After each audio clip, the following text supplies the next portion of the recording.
Hello everyone. તો આજે આપણે 12th કેમેસ્ટ્રીનું લાસ્ટ ચેપ્ટર કે જે રોજિંદા જીવનમાં રસાયણ વિજ્ઞાન, કેમેસ્ટ્રી ઇન એવરીડે લાઈફ. આમ જો તો રોજિંદા જીવનમાં આપણે રસાયણ વિજ્ઞાનથી તો પરિચિત છીએ. તો જ્યારે સ્ટાર્ટ કર્યું હતું ત્યારે પણ મેં તમને કહ્યું હતું આ ચેપ્ટરની અંદર કયા કયા પોઈન્ટ છે અને કયા કયા બાબતો આપણે કવર કરવાના છે એની વાત કરીએ તો ઔષધો અને તેનું વર્ગીકરણ જોશું. ઔષધ અને લક્ષ્ય પારસ્પરિક ક્રિયા. ઔષધ અને લક્ષ્ય થોડાક શબ્દો અહીંયા કોમ્પ્લિકેટેડ થઈ જતા હોય છે, પણ તમે જેવું ધીમે ધીમે આગળ બધા પોઈન્ટ આવતા જશે એમ તમને ટોટલી શબ્દો મસ્ત મજાના ક્લિયર થઈ જશે. ઔષધોના જુદા જુદા વર્ગોની ચિકિત્સા ક્રિયા કેવી રહેશે. ખાદ્ય પદાર્થોમાં રસાયણો, મતલબ કે ખાદ્ય પદાર્થને સાચવવા માટે, એની રક્ષા કરવા માટે, એને આકર્ષિત કરવા માટે, સુગંધીદાર કરવા માટે જે એની અંદર કેમિકલ્સ એડ કરવામાં આવે છે એની કંઈક વાત કરશું. સફાઈ કરતા પદાર્થો, ડિટર્જન્ટ પાવડર છે, સાબુ છે, તો એની કંઈક ને કંઈક આપણે અહીંયા માહિતી મેળવવાના છીએ. રોજિંદા જીવનમાં રસાયણ વિજ્ઞાન આ બધી બાબતોથી આપણે ક્યાંક ને ક્યાંક ક્યારેક ને ક્યારેક પરિચિત થતા જ હોય છે. તમે કહેશો સર ફર્ટિલાઇઝરથી તો અમે પરિચિત નથી થતા. નો પ્રોબ્લેમ, અમુક વસ્તુથી ના થતા હોય તો બાકીના પદાર્થો છે કે જે તમે એનાથી સંપર્કમાં તો એને આવો જ છો. રસાયણ કેમેસ્ટ્રી, આમ જો ને તો કેમેસ્ટ્રી જે છે એ ખૂબ જ મજાનું એટલે બની જાય કે આપણી આજુબાજુ કેમેસ્ટ્રી જ છે, પણ એના ફંડામેન્ટલ આપણે ક્યાંય સમજવાની જરૂર પડતી હોતી નથી. બરાબર, માની લો કે તમે ટૂથપેસ્ટ યુઝ કરો છો તો ત્યારે આપણું લક્ષ્ય હોય છે બસ બ્રશ કરી લઈએ, ટૂથપેસ્ટ કરી લઈએ અને કામ પૂરું કરી અને બીજી ક્રિયાઓ તરફ આગળ વધીએ. પણ એ જે બન્યું છે એની અંદર કયો સબસ્ટન્સ છે કે જે દાંતને સાફ કરે છે, તો એ પણ એક રોમાંચક બાબત છે. કોઈ પણ સબ્જેક્ટને ની અંદર રસ કેળવવા માટે તમે એને થોડોક ઇન્ટરેસ્ટિંગ બનાવી શકો છો, આકર્ષિત કરવા, સબ્જેક્ટ તરફ આકર્ષણ અનુભવવા માટે, સબ્જેક્ટને વધારે રુચિ કેળવવા માટે સબ્જેક્ટની અંદર, તો તમે સર્ચ કરી શકો છો ગૂગલની અંદર કે ભાઈ ટૂથપેસ્ટની અંદર કયા કયા સબસ્ટન્સ હોય છે, અથવા એ જે બોક્સ હોય છે એની ઉપર પણ લખેલું હોય છે. તો તમે એને માની લો કે એટ ધ મોમેન્ટ બધા યાદ ન રાખી શકો, પણ તમને એવા શબ્દો પણ મળશે, એવા કમ્પાઉન્ડ મળશે કે જે આપણે ક્યાંક ને ક્યાંક સ્ટડી કર્યા હશે. વાત કરીએ આગળ આપણે ઔષધ. ઔષધ એટલે ટૂંકમાં દવા, મેડિસિન. રેડી?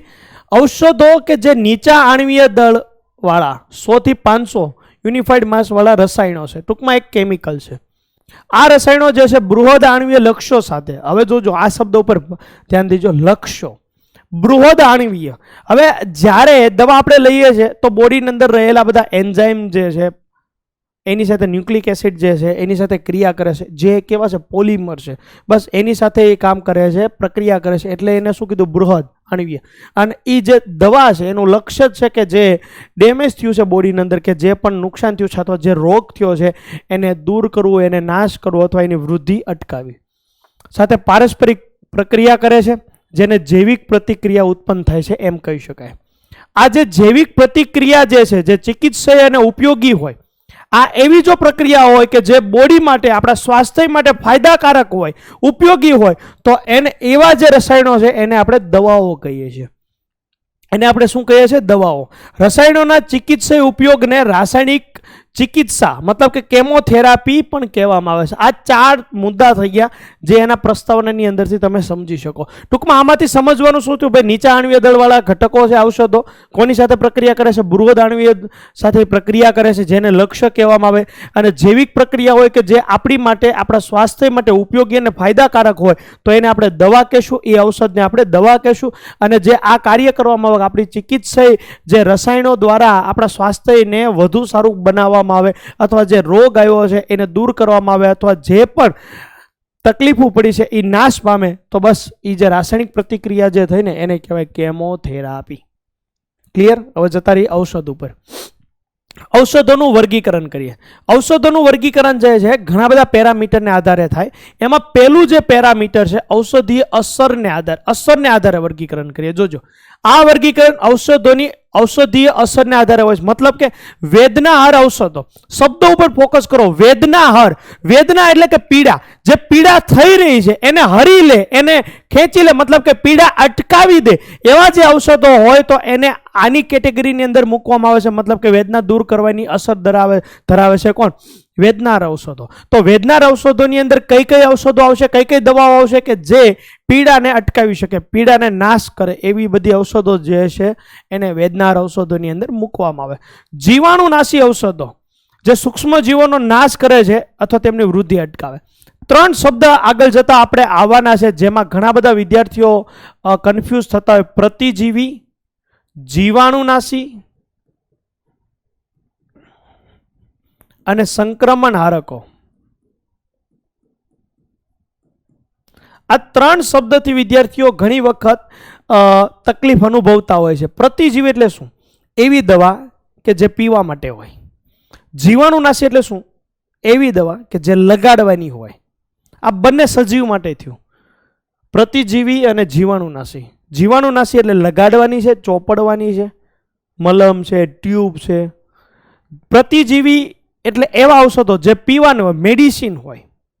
જ્યારે સંક્રમણ હારકો એટલે કે કોઈ નિર્જીવ જગ્યાએ છંટકાવ કરવાના. ઉદાહરણ તરીકે ડીડીટી યાદ રાખી લો તમે. ડીડીટી જે છે છંટકાવ કરવાનો પ્રતિબંધ છે, પણ એવી જગ્યા કે જે નિર્જીવ સ્થાન છે, કે જ્યાં પ્રદૂષણ ફેલાતું હોય, જ્યાંથી મચ્છરનો ઉપદ્રવ થતો હોય, બસ ત્યાં જે છંટકાવ કરવામાં આવે, જે કેમિકલ કે જે એને નાશ કરે, અટકાવે, તો બસ સંક્રમણ હારકો જે છે એ એવા ઔષધો છે, એવા રસાયણો છે. ઓકે, જ્યારે આવશે ત્યારે એને ફરીથી હું આને આ રિમાઇન્ડર આપીશ કે આ જે શબ્દો જે છે એને ખાસ તમારે યાદ કરવાના છે, અને એ હું તમને ત્યાં લખાવી પણ દઈશ, જે તમારી નોટની અંદર તમે નોટ કરી લેજો. ઓકે, બીજું જે વર્ગીકરણ છે ઔષધોની ક્રિયાને આધારે. ઔષધોની ક્રિયાના આધારે. રેડી? પહેલું જે વર્ગીકરણ આપણે જોયું કેના આધારે જોયું? અસરના આધારે.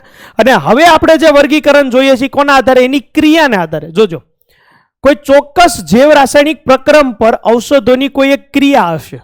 કોઈ એક શું હશે? ક્રિયા છે. મતલબ કે હિસ્ટેમાઇન સંયોજનો જે છે, જે શરીરમાં શું ઉત્પન્ન કરે? સોજો ઉત્પન્ન કરે. શરીરમાં શું ઉત્પન્ન કરે? સોજો. હિસ્ટેમાઇન બીજું પણ કાર્ય કરે છે, જે આપણે આગળ જતા જોવાના છીએ, આપણા ટોપિકની અંદર આવવાનું જ છે. હવે જોજો, આ જે અસર ઉત્પન્ન થઈ છે, હવે હિસ્ટેમાઇન દ્વારા જે સોજો ઉત્પન્ન થયો છે, એ સોજોને દૂર કરવો છે, ઘટાડવો છે, તો એની માટે લેવી પડશે એવા ઔષધો કે જે એને અટકાવે, દૂર કરે, ઘટાડે. તો એને કહેવામાં આવશે પ્રતિહિસ્ટેમાઇન ઔષધો. સમજી ગયા? એટલે આપણે આ કેટેગરીની વાત કરી રહ્યા છીએ કે પ્રતિહિસ્ટેમાઇન ઔષધો જે છે એ ક્રિયાના આધારે. તો ભાઈ કઈ ક્રિયા? જો હિસ્ટેમાઇન દ્વારા જે સોજો ઉત્પન્ન થયો છે, સોજો દૂર કરવાની જે ક્રિયા છે. ઓકે, તો હિસ્ટેમાઇન સંયોજનોની ક્રિયા ઘણી બધી જુદી રીતે રોકી શકાય છે. આપણે આગળ વાત કરવાના છે. આ વર્ગીકરણ છે ખાલી. ઓકે, રાસાયણિક બંધારણને આધારે. હવે એવા ઔષધોનું વર્ગીકરણ આપણે આની અંદર મૂકી શકીએ કે જેના બંધારણ સમાન હોય. તો તમે અહીંયા જોશો તો સલ્ફોનેમાઇડ ઔષધ આપ્યા છે, અને હવે અહીંયા આપ્યું છે આર. આરની જગ્યાએ તમે બદલી શકો છો, અલગ અલગ કમ્પાઉન્ડ રાખી શકો છો, પણ એ બધાનું કંઈક ને કંઈક રાસાયણિક બંધારણ તો આવું જ થશે ને. હવે આ જે બંધારણ છે, રાસાયણિક બંધારણ પણ આધારિત હોય છે, સમાન બંધારણીય લક્ષણો અને મોટા ભાગે સમાન ઔષધીય સક્રિયતા ધરાવતા હોય છે, જેને આની અંદર મૂકવામાં આવે છે. ઉદાહરણ તરીકે કોણ? સલ્ફોનેમાઇડ ઔષધો, જેનું બંધારણ કેવું હશે? સમાન હશે. બસ અહીંયા આર બદલી શકાય. રાઈટ? ઓકે, વાત કરીએ આણ્વીય લક્ષ્યના આધારે. એનું લક્ષ્ય શું છે એના આધારે. જોજો, સામાન્ય રીતે ઔષધો જે છે જૈવિક અણુઓ જેવા કે કયા? કાર્બોહાઈડ્રેટ છે, લિપિડ છે, પ્રોટીન છે, ન્યુક્લિક એસિડ છે, એની સાથે પારસ્પરિક ક્રિયા કરે છે.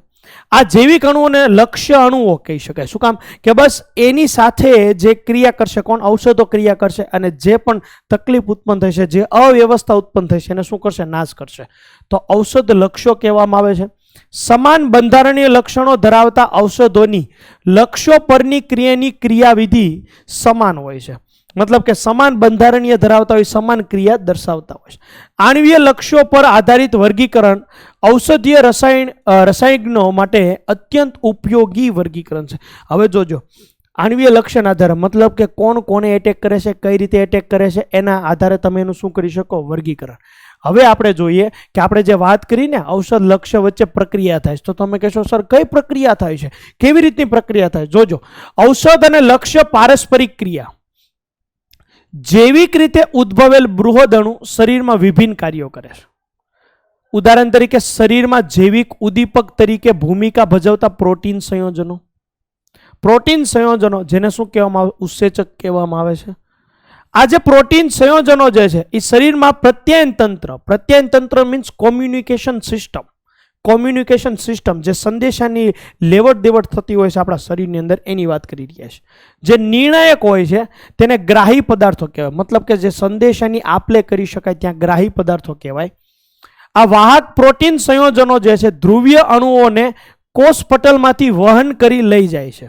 જોશો આકૃતિ કઈ રીતે કોષ પટલની અંદર વહન કરીને લઈ જાય છે. ન્યુક્લિક એસિડ સંયોજનો પાસે કોષની સાંકેતિક જનીનીય માહિતી હોય, એ તમને ખબર છે, આનુવંશિકતા માટે જવાબદાર છે. એવો સંદેશો, એવી ગુપ્ત માહિતી એક પેઢીમાંથી બીજી પેઢીમાં લઈ જાય. એમાં કોઈ ખજાનાની માહિતી નહીં મિત્રો, બસ એના લક્ષણોની માહિતી. ઓકે, લિપિડ અને કાર્બોહાઈડ્રેટ સંયોજનો જે છે એ કોષ ત્વચાના બંધારણીય ભાગો છે. બસ એવું જ બંધારણ આગળ એ સ્પ્રેડ કરતા હોય છે. ઓકે, ઉત્સેચકોની હવે જોજો, ઔષધ અને લક્ષ્ય તરીકે ઉત્સેચકો જે છે, ધ્યાન આપજો, થોડું કંઈથી કોમ્પ્લિકેટેડ ઘણા વિદ્યાર્થીઓને લાગતું હોય છે. શું કોમ્પ્લિકેટેડ લાગતું હોય છે જોજો ભાઈ. પહેલા શું આવ્યું મને એમ કહો, પહેલા શું આવ્યું? વર્ગીકરણ. તો પહેલા ઔષધો એટલે શું સમજ્યા, પછી એનું વર્ગીકરણ. પહેલું વર્ગીકરણ જોયું આપણે એની અસરને આધારે, મતલબ કે વેદના હારે, જીવાણુનાશી, મતલબ કે કોઈ એવો રોગ થયો હોય અથવા કોઈ ઘાવ પડ્યો હોય એની ઉપર આપણે દવા લગાડી દઈએ તો એ અસર હતી કે જેને નાશ કરે. પછી આપણે જોઈ ક્રિયા, મતલબ કે જો સોજો ઉત્પન્ન થયો છે તો એ સોજોને દૂર કરે, એવી ક્રિયા કરે કે જે સોજો દૂર થાય. કયા ઔષધો? પ્રતિહિસ્ટેમાઇન. ઓકે, પછી આપણે વાત કરી રાસાયણિક બંધારણ, કે જેમાં બંધારણ કેવા હોય? સમાન હોય, થોડો ઘણો ફેરફાર હોય, કમ્પાઉન્ડ બદલતા. તો બસ એના આધારે એને કેમાં મૂકવામાં આવે? રાસાયણિક બંધારણને આધારે. પછી વાત કરીએ આણ્વીય લક્ષ્યને આધારે, મતલબ કે એનું લક્ષ્ય સાથેની ક્રિયાઓ સમાન હોય એવી કેટેગરી અલગ. માની લો એ કેટેગરી લો કે જે આની સાથે પ્રક્રિયા કરે છે એ એમાં આવી ગયા, બી કેટેગરી લો કે જે આની સાથે પ્રક્રિયા કરે છે એને બીમાં મેં મૂકી દીધા. બસ એના આધારે એનું શું કરવામાં આવે? વર્ગીકરણ. હવે જોજો, હવે તમે કહેશો કે સર આ ઔષધ અને આપણા શરીરમાં રહેલા જૈવિક અણુઓ વચ્ચે કઈ રીતની ક્રિયા થાય? ઓકે, એની વાત છે. તો પહેલાં એ તો જાણવું પડશે ને કે આ જૈવિક અણુઓ પાસે કઈ કઈ માહિતી હોય છે, કેવી કેવી બાબતો હોય છે. ઓકે, તો ભાઈ શરીરમાં જે બૃહદ અણુઓ જે છે એ જૈવિક અણુઓ છે, એ આપણે જૈવિક અણુની અંદર સમજ્યા. ઓકે, શરીરમાં જૈવિક ઉદ્દીપક તરીકે ભૂમિકા ભજવતા કોણ? પ્રોટીન, જેને આપણે શું કીધું હતું? ઉત્સેચક. યાદ છે? જૈવિક ઉદ્દીપક એટલે શું થાય? ઉત્સેચક. જૈવિક ઉદ્દીપક એટલે શું થાય? ઉત્સેચક. ઓકે, જે પ્રોટીન સંયોજનો શરીરમાં પ્રત્યયન તંત્ર, મતલબ કે કોમ્યુનિકેશન જરૂરી છે ને શરીરની અંદર, કોમ્યુનિકેશન જે સંદેશા લેવડ દેવડ થતી હશે એ તંત્ર માટે નિર્ણાયક હોય છે, જેને શું કહેવામાં આવે? ગ્રાહી પદાર્થો કહેવામાં આવે, જેને હમણાં આપણે ચર્ચા કરવાના છીએ. પછી વાહક પ્રોટીન સંયોજનો જે ધ્રુવીય અણુઓને કોષ પટલમાંથી વહન કરીને લઈ જાય છે. ન્યુક્લિક એસિડ સંયોજનો જે તમને ખ્યાલ છે કયા? આનુવંશિકતા માટે જવાબદાર છે. તો બસ એ બધી માહિતી ધરાવતા હોય છે, એ સંદેશાની વાત કરી. હવે જોજો, હવે જે આ ઔષધ જે છે એ અને જે ડેમેજ થયું છે એની વચ્ચે કઈ રીતની ક્રિયા થાય, ઔષધ અને લક્ષ્ય વચ્ચે કઈ રીતની પ્રક્રિયા થાય, એમાં ઉત્સેચકનો રોલ શું હોય, કઈ રીતનો ઉત્સેચક એમાં ઇન્વોલ્વ થાય, એની ક્રિયાને આપણે વાત કરવાની છે. એનું પહેલું સ્ટેપ, પહેલાં તો ઉત્સેચકો જે છે એ ઉદ્દીપકીય ક્રિયા. ઉત્સેચકની ઉદ્દીપકીય ક્રિયા શું હોય છે? ઇન શોર્ટ, પહેલાં બધું સાઈડમાં ઘડીક મૂકી દો અને વિચારો. માની લો કે હું સુક્રોઝ લઈ લઉં, જોજો, અને આનું જો હું જળ વિભાજન કરું તો મને શું મળે? ગ્લુકોઝ અને ફ્રુક્ટોઝ. આ ફાઇનલ થઈ ગયું. ઓકે, હવે આની માટે તો ટેમ્પરેચર ઘણું બધું જોશે. જ્યારે આપણા શરીરની અંદર ઉત્સેચક દ્વારા સરળતાથી ક્રિયા થઈ જાય તો ઉત્સેચક એક પ્રકારે શું છે ભાઈ? ઉદ્દીપક છે. તો ભાઈ ઉત્સેચક જે છે એ ઉદ્દીપક કઈ રીતે છે? તો તમે ઘણા બધા વિદ્યાર્થીઓએ સાંભળ્યું છે તાળું અને ચાવીનો પ્રયોગ. જે તાળાઓ હોય છે એની પર્ટિક્યુલર એક પેટર્નની ચાવી હોય છે, બસ એ જ ચાવી તાળામાં લાગશે, કારણ કે એ જ પેટર્નમાં હશે. એ પેટર્ન જે તાળાની અંદર જે બની છે પેટર્ન, એ પેટર્નની જે ચાવી હશે એ લાગશે. મતલબ કે કોઈ ચોક્કસ પ્રક્રિયા માટે કોઈ ચોક્કસ ઉદ્દીપક હોય. સાંભળજો ખાસ, હું તમને લઈ જાઉં આ શબ્દ ઉપર. કોઈ એક ચોક્કસ પ્રક્રિયા માટે કોઈ ચોક્કસ ઉદ્દીપક હોય. હા કે ના? એમોનિયાનું ઉત્પાદનમાં એફી આપણે ઉદ્દીપક તરીકે લઈએ છીએ. એનો અર્થ એવો નથી કે એફી બધે વપરાય. કોઈ એક ચોક્કસ પ્રક્રિયા માટે કોઈ એક ચોક્કસ ઉદ્દીપક હોય. બસ એવી જ રીતે કોઈ એક ચોક્કસ જૈવિક ક્રિયા માટે કોઈ એક ચોક્કસ ઉત્સેચક હોય, જેને વર્ણાત્મકતા કહેવાય, મતલબ કે સિલેક્ટિવિટી, કોઈ ચોક્કસ પસંદગી. બધે નહીં ચાલે. ઓકે, ચાલો, એ ખબર પડી ગઈ. બસ હવે એ કઈ રીતનું કાર્ય કરે છે એને આપણે સમજીએ. ઔષધ અને ઉત્સેચક વચ્ચેની પારસ્પરિક ક્રિયાને સમજવા માટે ઉત્સેચકો પ્રક્રિયાને કેવી રીતે ઉદ્દીપિત કરે છે એ સમજવું જરૂરી છે.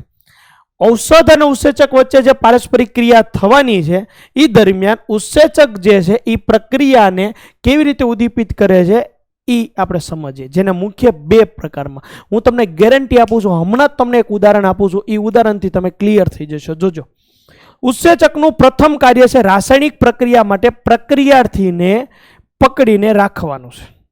ઉત્સેચકોના સક્રિય સ્થાનો જે છે એ પ્રક્રિયાર્થીના અણુને અનુકૂળ સ્થિતિમાં પકડી રાખે છે, જેથી તેના પર પ્રક્રિયક અસરકારક રીતે હુમલો કરી શકે. ઓકે, હવે આવી ગઈ આકૃતિ.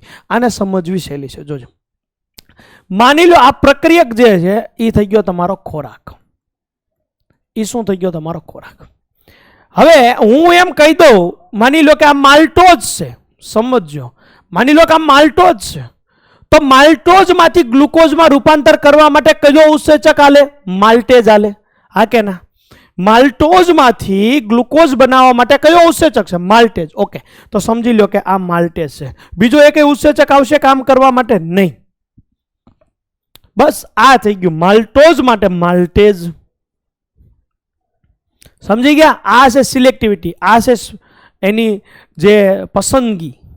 એટલે માલ્ટોઝ તમે જો દાખલ કરો છો તો માલ્ટોઝમાંથી જો ગ્લુકોઝ બનાવવું હશે તો માલ્ટેઝ આવશે. ઓકે, શું કામ માલ્ટેઝ જ? શું કામ? કારણ કે ઉદાહરણને સમજવા માટે, આ શબ્દને સમજવા માટે અહીંયા આકૃતિ આપી છે કે આનો જે શેપ છે એ શેપ આની અંદર જ ફિટ થાય એવો છે.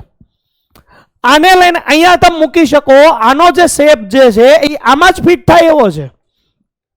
મતલબ કે મારી પાસે બીજા જે ઉત્સેચક હશે, માની લો કે આવી રીતનો એક બીજો ઉત્સેચક છે, શું આની અંદર આ ફિટ થશે?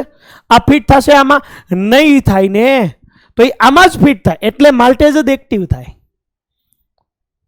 આ એની ચોક્કસ પસંદગી છે. જો માલ્ટોઝ હોય તો માલ્ટેઝ ઉત્સેચક. એટલે બસ આ ઉદાહરણ આપું છું, માલ્ટોઝથી તમને સમજાવવાનો પ્રયત્ન કરું છું. તમે ખોરાક લીધો, માની લો કે એમાં માલ્ટોઝ, સમજો કા માલ્ટોઝ છે, બસ એને લીધો શરીરની અંદર, રેડી. અને હવે એનો જે શેપ છે એ અહીંયા ફિટ થશે. જેવો શેપ ફિટ થાય તો મને એમ કહો કે જ્યારે એ શેપ અહીંયા ગોઠવાય તો કાંઈક તો બંધ બનવાના ને.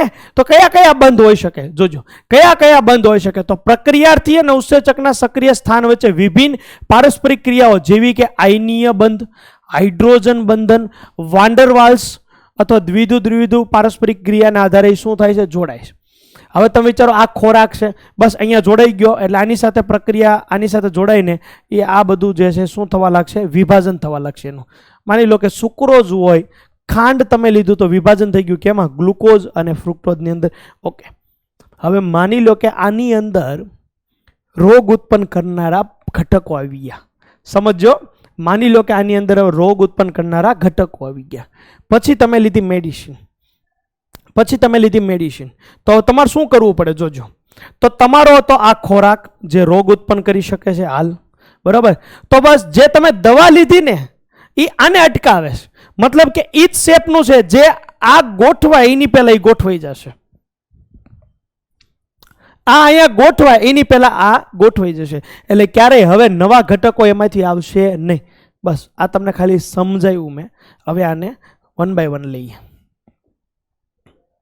ઓકે, ઔષધ અને ઉત્સેચક વચ્ચે પારસ્પરિક ક્રિયા થાય તેના મુખ્ય બે કાર્ય. પહેલું, ઉત્સેચકનું પ્રથમ કાર્ય છે પ્રક્રિયાર્થીને આકર્ષિત કરવું અને તેને આની સાથે જોડવું પોતાના યોગ્ય સ્થાન. એ યોગ્ય સ્થાન કયું સ્થાન છે? સક્રિય સ્થાન, કે જ્યાં એની એક્ટિવ પ્લેસ છે, એક્ટિવ સાઇટ છે, ત્યાં એ ગોઠવાશે. ઓકે, પ્રક્રિયાર્થી ઉત્સેચકના સક્રિય સ્થાનને સાથે વિભિન્ન પારસ્પરિક ક્રિયાઓ જેવી કે આયનીય બંધ, હાઇડ્રોજન બંધ, વાન્ડરવાલ્સ પારસ્પરિક ક્રિયા અથવા દ્વિધુ પારસ્પરિક ક્રિયા નીચે આપેલી આકૃતિ દ્વારા, અહીંયા જે આકૃતિ આપી છે મુજબ જોડાય છે. ઓકે, આ ઉત્સેચક છે, આ પ્રક્રિયાર્થી છે, આ પ્રક્રિયાર્થીને પકડી રાખેલ ઉત્સેચક છે, પકડી રાખશે. તમારે યાદ શું રાખવાનું? આ બંધ યાદ રાખવાના, કયા બંધથી તેને પકડે છે. બીજું, ઉત્સેચકનું બીજું કાર્ય શું છે? એવા ક્રિયાશીલ સમૂહો પૂરા પાડશે. આ ઉત્સેચક આને એવા ક્રિયાશીલ સમૂહો પૂરા પાડશે કે જે પ્રક્રિયાર્થી પર હુમલો કરીને રાસાયણિક પ્રક્રિયા કરી શકે. જે પ્રક્રિયાર્થી પર હુમલો કરીને શું કરી શકે? રાસાયણિક પ્રક્રિયા કરી શકે. કારણ કે એમાંથી જ બધું લેવાનું છે ને આપણે. ઓકે, આગળ વાત કરીએ.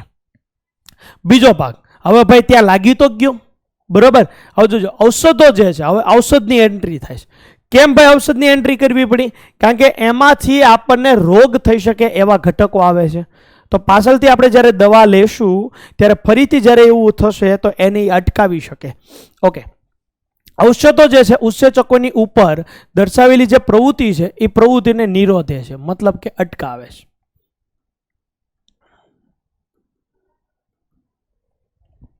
આ ઉત્સેચકના બંધન સ્થાનને અવરોધી શકે છે અને પ્રક્રિયાર્થીના થતા બંધનને અટકાવે છે. મતલબ કે પ્રક્રિયાર્થી જાય તો આ પ્રશ્ન આવે ને, એની શું કરી દે? અટકાવી દે. અથવા ઉત્સેચકની ઉદ્દીપકીય સક્રિયતાને શું કરે? ઘટાડી દે. મતલબ કે ઉત્સેચકની જે જગ્યા હતી એને બગાડી નાખે તો એલો ફિટ થવાનો નહીં થાય ને. ઓકે, તો ઔષધોને ઉત્સેચક નિરોધકે છે, બરાબર, જેને ઉત્સેચક નિરોધકો કહેવાય. ઔષધો જે છે ઉત્સેચકોના સક્રિય સ્થાનોને પ્રક્રિયાર્થીઓને જોડતા બે રીતે અટકાવી શકે. કેટલી રીતે? 2 રીતે. ઓકે, કઈ 2 રીત છે? જોજો. પહેલી રીત, 2 રીતે એને અટકાવી શકે. ઔષધ જે છે આ રીતનું થતા 2 રીતે અટકાવી શકે. પહેલી રીત સ્પર્ધા કરીને. પહેલી રીત કઈ છે? સ્પર્ધા કરીને. કઈ રીતની સ્પર્ધા? આ જેવો અહીંયા આવે એની પહેલા આ આવી જાય. પ્રક્રિયાથી જે અહીંયા આવે એની પહેલા તો ઔષધ આવી જાય. ઓકે, ઔષધો ઉત્સેચકના સક્રિય સ્થાનને જોડનારા કુદરતી પ્રક્રિયાથી સાથે સ્પર્ધા કરશે અને ઉત્સેચકના સક્રિય સ્થાને જોડાઈ જાય છે. એટલે આની પહેલા આ આવી જાય તો આ આવે તો આવું થાય ને રોગ, પણ આ પહેલા ગોઠવાઈ જાય છે. ઓકે, જેને શું કહેવાય? સ્પર્ધાત્મક નિરોધકો. એટલે એવી ઔષધો, એવા અટકાવ કરનારા પદાર્થો કે જે પ્રક્રિયાથી સાથે સ્પર્ધા કરે અને પોતે અહીંયા ગોઠવાઈ જાય. તો હવે આ ગોઠવાઈ ગયું તો આ તો અહીંયા દાખલ થયું નથી, એટલે હવે અહીંયા કોઈ સમસ્યા નથી. અહીંયા તો ફાયદો ને ફાયદો છે. આ એક રીત. બીજી રીત, માની લ્યો કે આપણો ઔષધ આમાં ફિટ થાય એવો નથી, તો એ શું કરશે? એ કોઈ એવી જગ્યા ગોતશે, અલગ જગ્યા, આ જે સક્રિય સ્થાન સિવાયની અલગ સ્થાન ગોતશે અને એ અલગ સ્થાન જે છે ને કે એલોસ્ટેરિક સાઇટ. આ મોસ્ટ આઈએમપી છે. આ શબ્દ મોસ્ટ આઈએમપી છે અને સક્રિય સ્થાન પણ મોસ્ટ આઈએમપી છે. આ એલોસ્ટેરિક સાઇટ જે છે એ ત્યાં ગોઠવા છે. જો આ એ પ્રમાણે જગ્યા કરી અને અહીંયા શું થશે? એ ગોઠવાઈ જશે. રેડી? તો આ જે છે અહીંયા શું થશે? ગોઠવાઈ જશે. આ જેવું ગોઠવાશે એટલે જેવો સંગ એવો રંગ, બરાબર. જેવું ગોઠવાશે તો તમે વિચારો કે અહીંયા જે આવનારો જે આ ભાગ હતો, બરાબર, આ જે ભાગ અહીંયા આવવાનો હતો, હવે એ અહીંયા ફિટ થઈ જાય એવો આકાર હતો. પણ જેવો એની પહેલા આ નિરોધક જે આવી ગયો એને આ આકાર જ બદલી નાખ્યો. એને આ શું કર્યો? આકાર જ બદલી નાખ્યો. તો પરિણામે હવે આ ફિટ થઈ કે એમ નથી. હવે આ અહીંયા ફિટ થાય ન થાય? મને એમ કહો, ફિટ થાય ન થાય? ક્યારે ફિટ થાય? 2 રીત. કાં એને આકાર ન બદલ્યો, સક્રિય સ્થાનનો આકાર ન બદલ્યો, સ્પર્ધા કરીને પોતે ગોઠવાઈ ગયો. એટલે આ તો ત્યાં એટેચ થયો ને, આને એટેચ નથી થવા દેવાનું ટૂંકમાં. તો આ તો એટેચ થયો નહીં. ઓકે, બીજી રીત કે કોઈ બીજી જગ્યાએ જોડાણો અને આકાર બદલી નાખ્યો. આકાર બદલી નાખ્યો એટલે હવે આ તો આ ફિટ થવાનો નથી અહીંયા, બરાબર. તો આ જે છે એલોસ્ટેરિક સાઇટમાં સ્થાન મેળવતો નિરોધક અહીંયા આપણે દર્શાવ્યો. આ સાઇટનું નામ ખાસ યાદ રાખવાનું. તો કેટલાક ઔષધો જે છે ઉત્સેચકના સક્રિય સ્થાનને જોડાતા નથી, પરંતુ તે ઉત્સેચકના જે અન્ય સ્થાને જોડાય છે તેને એલોસ્ટેરિક સાઇટ કહેવામાં આવે છે. અને આ જે છે શું કરે છે? સાથેનું જોડાણ સક્રિય સ્થાનનો આકાર એવી રીતે બદલે છે કે જેથી પ્રક્રિયાથી તેને ઓળખી શકે નહીં. એ ક્યારે ત્યાં ફિટ થઈ શકે? જો એના જેવો આકાર હોય તો થાય ને. ઇન શોર્ટ આપણે શું કર્યું? આ પ્રક્રિયાથીને ત્યાં ફિટ થવા દેવો નહોતો, તો આપણે કાં એ આકારમાં ગોઠવાઈ જવી અથવા એ આકાર જ બદલી નાખીએ. અને જો આ ફિટ થઈ જશે ઔષધો તો એની વચ્ચે બંધ બની જશે, જેથી નવા ઉત્સેચકનું નિર્માણ થવાનું શું થઈ જાય? ચાલુ થઈ જાય. ઓકે ભાઈ, આ થઈ ગઈ ઔષધની પ્રક્રિયા. ઇન શોર્ટ શું છે તમને કહી દઉં કે ભાઈ દવા જ્યારે આપણે લેશું ને, દવા જ્યારે, તો જે પેલા રોગ ઉત્પન્ન કરનારી જે પ્રક્રિયા થઈ હતી એ અટકી જશે. જો વૃદ્ધિ થતી હોય એની આગળ તો એ શું થઈ જશે? અટકી જશે.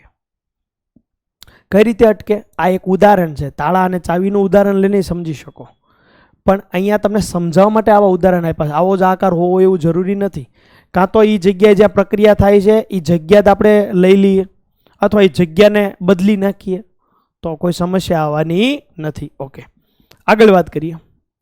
ઔષધ લક્ષ્ય તરીકે ગ્રાહી પદાર્થો. ગ્રાહી પદાર્થો હમણાં જ વાત કરી. કોમ્યુનિકેશન સિસ્ટમ માટે જરૂરી છે, કોમ્યુનિકેશન કરવા માટે જરૂરી છે. ઓકે, આ જે આપ્યો છે કોણ છે? પ્રાણી કોષ. અને આ જે ભાગ આપ્યો છે ત્યાં રહેલા છે કોણ? ગ્રાહી પદાર્થો. એટલે ટૂંકમાં તમે એમ કહી શકો કે સિક્યુરિટી છે. અહીંયા કોઈ ખાસ વ્યક્તિ છે, આ સિક્યુરિટી છે.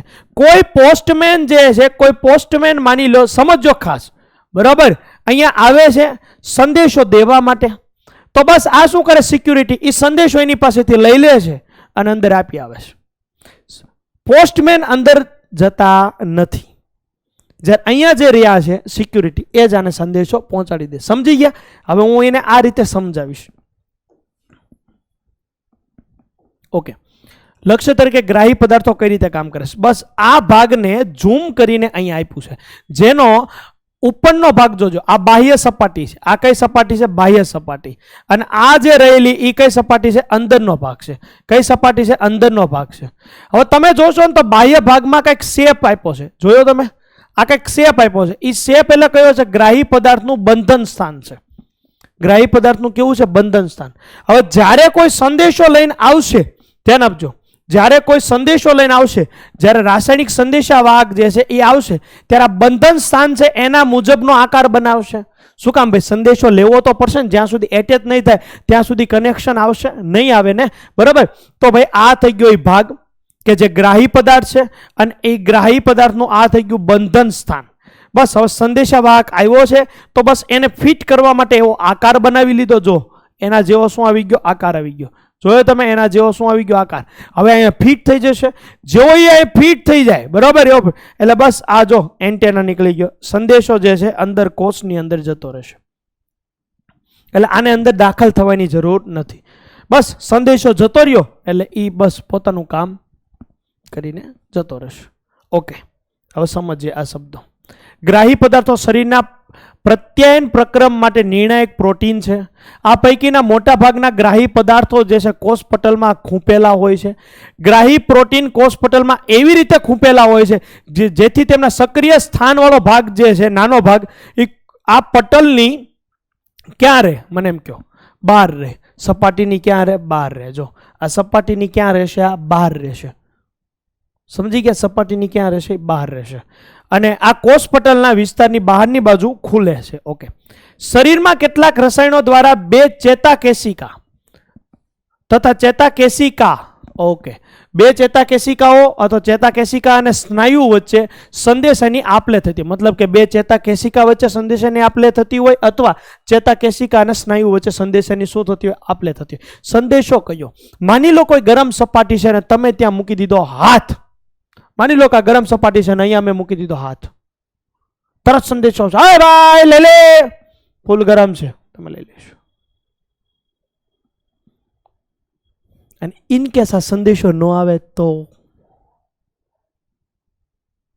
અહીં ગરમ છે એવો સંદેશો ના આવે તો હાથ તમે લેવાના જ નથી, બરાબર? ઓકે, આ સંદેશાની વાત છે. તો આ રસાયણોને રાસાયણિક સંદેશાવાહકો કહેવાય. આને શું કહેવાય? રાસાયણિક સંદેશાવાહકો, જે સંદેશા લઈને આવ્યા છે. જેને ગ્રાહી પ્રોટીન, મતલબ કે આવડો ભાગ, જેને ગ્રાહી પ્રોટીન બંધન સ્થાનો સ્વીકારાય છે.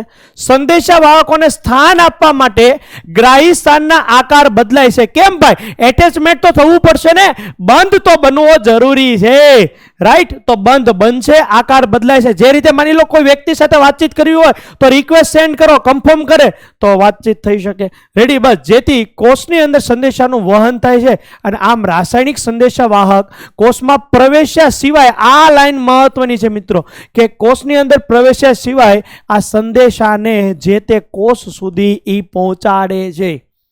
કોષ સુધી શું કરે છે? ઈ પહોંચાડે છે. ક્લિયર? સંદેશાવાહક આવે છે, સ્થાન બનાવવા માટે ગ્રાહી પદાર્થ એવું સ્થાન ક્રિએટ કરે છે, જગ્યા બનાવે છે, એવો શેપ ક્રિએટ કરે છે, ગોઠવાય છે, માહિતીની આપલે થઈ જાય છે. આને અંદર આવવાની જરૂર નથી. તો ટૂંકમાં એવું જ થયું ને, સિક્યુરિટી ગાર્ડ, મકાન માલિક, સંદેશાવાહક માટે પોસ્ટમેન, સંદેશો આપ્યો, લઈને આને આપી દીધો.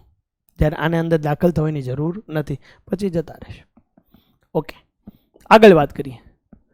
શરીરમાં અનેક જુદા જુદા ગ્રાહી પદાર્થો હોય છે, જે જુદા જુદા રાસાયણિક સંદેશા વાહકો સાથે પારસ્પરિક ક્રિયાઓ કરતા હોય છે.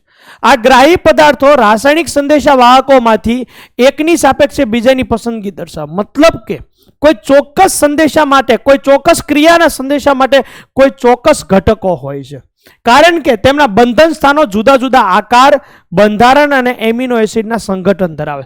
કે ભાઈ સંદેશા માટે આપણે ઉદાહરણ લઈએ તો ઓલા શેપમાં ગોઠવાવું તો જરૂરી છે ને. એ ગોઠવાય ક્યારે? એ આકારનું હોય તો એ આકાર ક્રિએટ કરી શકે. તો તમામ માટે અલગ અલગ ઘટકો હોય છે. કેટલી વિશેષતા છે તમે વિચારો તો કરો. આપણે સામાન્ય રીતે વિચારીએ ને ખાલી કે ભાઈ આપણી બોડીની અંદર જે આ ત્વરિત થાય છે, બહુ જ ઓછા સમયની અંદર આ સંદેશાની આપલે થઈ જાય તો કેટલું સ્પીડમાં કામ થતું હશે. ઓકે, જે ઔષધો ગ્રાહી સ્થાને જોડાય છે અને તેના કુદરતી કાર્યોને નિરોધિત કરે છે. જોજો આ જે પોઈન્ટ છે ને, આ જે પોઈન્ટ છે ને એ મહત્વનો છે. એને પહેલા હું તમને શાબ્દિક રીતે સમજાવી દઉં. બરોબર, આ પોઈન્ટ મહત્વનો છે. સ્ટાર લગાડી દેજો. આ બંને પોઈન્ટ જે છે આગનો સિમ્બોલ બનાવી લેજો, બહુ મહત્વના છે. ઓકે, બે શબ્દ તમને સમજાવું, સમજો. માની લો કે કોઈ મારે અહીંયા સર્જરી મારે કરાવી છે. રેડી? કોઈ સર્જરી મારે અહીંયા કરાવી છે. તો જ્યારે હું સર્જરી કરાવીશ તો તમને ખબર જ છે ભાઈ આને ઉપરનું લેયર ને બધું કટ કરશે અને અંદર સર્જરી મારે કરાવી છે તો ઘણું બધું પેઇન મને થઈ શકે ને. હા કે ના? હા થાય ભાઈ, થાય. તો આને તમે સાંભળ્યું છે ખોટું પાડી દે, એવા શબ્દો તમે સાંભળ્યા છે, અથવા આને ડીએક્ટિવ કરી દે, આપણી ટેકનોલોજી ભાષામાં કહીએ તો. ઓકે, તો આને ખોટું પાડવા માટે અહીંયા કોઈ ઇન્જેક્શન આપે કે જે પણ કાર્ય કરે, બરાબર. હવે ખોટું પાડશે, માની લો કે આ ભાગ ખોટો પાડી દીધો, તો હવે અહીંયા તમે કોઈ પણ કાર્ય કરો એનો સંદેશો મારા મગજ સુધી પહોંચે જ નહીં. અહીંયા જે કાર્ય થઈ રહ્યું, એ જે પીડા થઈ રહી થતી હશે ભાઈ, પણ એ સંદેશો મારા મગજ સુધી પહોંચ્યો નહીં તો મને ખબર જ નથી કે પીડા થાય. માની લો કે સંદેશો પહોંચી ગયો અને પીડા થાય, મારું મગજ કે અવાજ કરો ઓ, પણ એ કઈ સંદેશો પહોંચ્યો જ નથી તો કોઈ પીડા થવાની નથી. કોઈ પીડા થવાની નથી તો કોઈ વાંધો નહીં. તો એક આ કામની જરૂર પડે. ઓકે, બીજું, ઘણા બધા એવા વ્યક્તિ હોય કે જેને આ સંદેશાની લેવડ દેવડ ધીમી હોય, તો બસ એને એવી મેડિસિન આપીએ, એવા ઔષધો આપીએ કે જેથી એના સંદેશાની લેવડ દેવડ ઝડપી બને, અસરકારક બને. એમાં શું થતું હોય? પ્રોપર સંદેશાની લેવડ દેવડ ના થતી હોય તો બસ એ સક્રિય થાય, વધુ સક્રિય થાય ને પ્રોપર થઈ જાય તો એનું જે આ જીવન છે બહુ પ્રોપર વેની અંદર આગળ થઈ શકે, જે નોર્મલ સજીવનું હોય છે એવી રીતે. ઓકે, સાંભળજો, આ તમને ખબર પડી ગઈ? યસ. તો ભાઈ જે ઔષધો ગ્રાહી સ્થાને જોડાય અને તેના કુદરતી કાર્યોને નિરોધિત કરે, મતલબ કે અટકાવે, તેને એન્ટાગોનિસ્ટ કહેવાય છે. શું કહેવાય? એન્ટાગોનિસ્ટ કહેવાય છે. આ શબ્દ તમારે પાકો કરો, એન્ટાગોનિસ્ટ. ઓકે, જ્યારે સંદેશાને અવરોધિત કરવાની જરૂરિયાત ઊભી થાય ત્યારે આનો ઉપયોગ થાય છે. બીજા પ્રકારની એવી ઔષધો કે જે કુદરતી સંદેશા વાહકની નકલ કરીને ગ્રાહી પદાર્થને વધુ સક્રિય કરે. ગ્રાહી પદાર્થને શું કરે ભાઈ? વધુ સક્રિય કરે. એને એગોનિસ્ટ કહેવાય. એને શું કહેવાય? એગોનિસ્ટ કહેવાય. જે કુદરતી રાસાયણિક સંદેશા વાહકની ઉણપ હોય ત્યાં ઉપયોગી બને. માની લો કે કોઈ વ્યક્તિની અંદર આ કુદરતી રીતે સંદેશા વાહકની ઉણપ છે, કાર્ય નથી થતું, પ્રોપર સંદેશા નથી. આપણે કોઈ વ્યક્તિને ખરાબ નથી કહેતા, દરેક વ્યક્તિ પાસે કંઈક ને કંઈક એવી ક્ષમતા હોય જ છે, પણ તમે ઘણી વખત સાંભળ્યું ભાઈ મંદ બુદ્ધિના વ્યક્તિ, મંદ બુદ્ધિના બાળકો, એ પ્રોપર આ કાર્ય ના થતું હોય, પણ ભગવાને એને કોઈ ચોક્કસ તાકાત આપી હોય બેજી. એટલે આપણે કોઈ એવા વ્યક્તિની મજાક નહીં ઉડાડવાની મિત્રો. એ પણ મહાન છે. જો એની શક્તિ એક નથી તમને દેખાતી તો એની પાસે કોઈ એક બીજી પણ શક્તિ હશે કે જે આપણી પાસે નહીં હોય. ક્લિયર? દરેક વ્યક્તિને સન્માન આપવાનું, માન આપવાનું. દરેક વ્યક્તિ સન્માનને હકદાર છે, માનને હકદાર છે. દરેક વ્યક્તિ પાસે કંઈક ને કંઈક શીખવાની બાબતો હોય, એ શીખાય. સમજી ગયા? એટલે આપણે કોઈની મજાક નહીં ઉડાડીએ. ઓકે, ચાલો. તો બે રીતે જરૂર પડે કે સંદેશાની લેવડ દેવડ થતી હોય એને અટકાવવાની જરૂર પડે, સર્જરીની મેં જે વાત કરી, અથવા નથી થતી તો એને ચાલુ કરવા માટે દવા તો જોશે ને. તો બસ જે અટકાવવા માટે એન્ટાગોનિસ્ટ અને ચાલુ કરવા માટે એગોનિટ્સ કહી શકાય, જેને પ્રોપર સંદેશાની લેવડ દેવડ કુદરતી રીતે જેને નથી થતી, એની પાસે કુદરતી સંદેશા વાહકોની શું છે, ઉણપ છે, ત્યારે આ શું આવી શકે ને મદદરૂપ થઈ શકે એવા ઔષધો. ઓકે, જઠરમાં વધારે. હવે જોજો, હવે જે આવે છે જોજો, ઔષધોના જુદા જુદા વર્ગોની ચિકિત્સક ક્રિયા, મતલબ કે હવે બધી વાત આવે છે દવા. હવે મુદ્દો બદલાણો. અત્યાર સુધી વર્ગીકરણ જેવો ભાગ હતો, કઈ રીતની પ્રક્રિયા થાય, ઔષધો કઈ રીતના કામ કરે એની વાત હતી. હવે આપણે વાત કરવાની છે દવા. અલગ અલગ પેટર્નના બધી બાબતો આવશે અને ચિકિત્સક ક્રિયા કઈ રીતની એની હશે એની આપણે વાત કરવાના છીએ. ઓકે, જઠરમાં વધારે પડતો એસિડ ઉત્પન્ન થાય, બરાબર. ઘણી વખત વિનેગર વાળું ખવાઈ ગયું હોય, ચાઇનીઝ ખવાઈ ગયું હોય, અથવા કોઈ પણ એવી બાબતો કે જેનાથી એસિડિટી શું થાય, એસિડિટી થાય, બરાબર. તો બસ એસિડ ઉત્પન્ન થાય અને એના કારણે બળતરા અથવા દુખાવો થાય છે. અને તેના ગંભીર કિસ્સાઓની અંદર જઠરમાં ચાંદા પણ પડી શકે છે. જઠરની અંદર ચાંદા પણ પડી શકે છે. ઓકે, 1970 સુધી એસિડિટીના ઉપચાર માટે માત્ર સોડિયમ હાઇડ્રોજન કાર્બોનેટ, મતલબ કે NaHCO3, આને શું કહેવાય, સોડિયમ બાયકાર્બોનેટ. રેડી? ખાવાના સોડા કે ધોવાના સોડા? ભાઈ આ ખાવાના સોડા, બરાબર. ઓકે, એલ્યુમિનિયમ હાઇડ્રોક્સાઇડ, મેગ્નેશિયમ હાઇડ્રોક્સાઇડનું મિશ્રણ પ્રતિ એસિડ પદાર્થો તરીકે વાપરવામાં આવતું હતું પહેલાના સમયમાં. પણ શું તકલીફ થતી હતી, જ્યારે આ બેઝને જ્યારે એન્ટર કરવામાં આવતું હતું તો એટલું બધું બોડીની અંદર બેઝ ઉત્પન્ન થઈ જતું હતું કે એના કારણે એસિડ એક્ટિવ થઈ જતો હતો. સમજી ગયા? જોજો. પરંતુ વધુ હાઇડ્રોજન કાર્બોનેટ જઠરને આલ્કલાઇન, મતલબ કે બેઝ બનાવી નાખે. તો લખી લેવાનું મિત્રો, આપણી જ બુક છે, એના માલિક આપણે જ છીએ. બસ લખી લઈએ કે આલ્કલાઇન જો ન યાદ આવે તો કહી શકો તમે, બેઝ બનાવી શકે છે અને વધારે એસિડ ઉત્પાદનને પ્રેરિત કરે છે. કારણ કે બેઝ ઉત્પન્ન થશે એટલે બોડી સામે રિએક્ટ કરવાનું ચાલુ કરશે તો વધુ એસિડ થશે. એસિડને દૂર કરવાનું હતું એટલે તમે બેઝ નાખી દીધું. એસિડને દૂર કરવાનું હતું એટલે તમે શું એડ કરી દીધું, બેઝ એડ કરી દીધું. પણ હવે બેઝની માત્રા એટલી બધી વધી ગઈ તો શરીર પાછું ફરીથી વધારે એસિડ ઉત્પન્ન કરવા લાગ્યું. ઓકે, તો હવે હાલમાં શું થાય ભાઈ, ધાતુ હાઇડ્રોક્સાઇડના સંયોજનો આના ઉત્તમ વિકલ્પ છે. કારણ કે તેઓ અદ્રાવ્ય હોવાને કારણે પીએચને તટસ્થ મૂલ્યથી આગળ વધવા દેતા નથી. મતલબ કે પીએચમાં ફેરફાર થતો નથી. તમને ખબર જ છે ભાઈ, પીએચની વેલ્યુ જે છે તમને ખ્યાલ જ હશે કે ભાઈ 0 થી લઈને 14 સુધી તમે લઈ શકો અને મિડલમાં 7. આ જે ભાગ જે છે કોણ છે ભાઈ, એસિડ છે અને અહીંયા કોણ છે ભાઈ, બેઝ. મતલબ કે જે બોડીની પીએચ રહેવી જોઈએ એમાં કોઈ ફેરફાર કરવા દેતા નથી. ઓકે, આ ઉપચારો માત્ર લક્ષણોને નિયંત્રિત કરે છે. સમજજો ખાસ, લક્ષણોને નિયંત્રિત કરે છે. મતલબ કે જે લક્ષણ જે અત્યારે થઈ રહ્યું છે, એસિડ વધી રહ્યું છે, એને નિયંત્રિત કરે છે. પણ એસિડ શું કામ ઉત્પન્ન થયું હતું એના કારણને કાંઈ આ નિયંત્રિત નહીં કરે. કેવા એક એક શબ્દની અંદર મજા છે. એસિડ ઉત્પન્ન થયું એને નિયંત્રિત કરી દે, પણ શું કામ થયું એને આ નિયંત્રિત કરી શકશે નહીં. તો આ ધાતુ ક્ષારોથી દર્દીની સારવાર સરળતાથી કરી શકાતી નથી. કારણ કે જે પ્રોપર મૂળને જ પકડી ના શક્યા તો ક્યાંથી આપણે એની સારવાર કરી શક્યા. થોડાક સમય માટે અસરને નાબૂદ કરી શકીએ. તમે સાંભળ્યું જ હશે ઈનો. રેડી? તો આ બસ શું કરે ભાઈ, આ એસિડિટીને તરત દૂર કરે. બસ આવી બાબતો ટેમ્પરરી તમે કરી શકો કે જે અત્યારે હાલ જે પીડા થઈ છે એ પીડા તમને ના થાય, જે બળતરા થઈ છે એ બળતરા ના થાય, બંધ થઈ જાય. પણ એના મૂળ કારણને એ નહીં કંઈ કરી શકે. ઓકે, આગળ વધેલી અવસ્થામાં ચાંદા પ્રાણઘાતક હોવાને કારણે તેનો એકમાત્ર ઉપચાર જે છે જઠરના જે અસર થઈ છે જે ભાગ એને દૂર કરવો પડશે પછી. ઓકે, હવે જોજો તમે, આવ જોજો.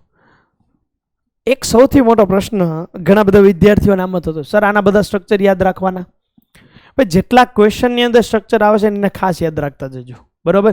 બાકી હું તમને કહેતો જઈશ કે આ હિસ્ટેમાઇનનું સ્ટ્રક્ચર છે જે યાદ રાખવાનું છે, બરાબર. હિસ્ટેમાઇનનું સ્ટ્રક્ચર તમારે યાદ રાખો. શું કામ કે આમાં તમે સાથે સાથે હું અમુક પ્રશ્નો આપું છું. અસમ કાર્બનની સંખ્યા કેટલી, આ તમારું હોમવર્ક આપું છું. તમે આમાં મેળવી લેજો Assam carbon. Ready? Assam carbon કેટલા છે. પછી આ પ્રકાશ ક્રિયાશીલ છે કે નહીં,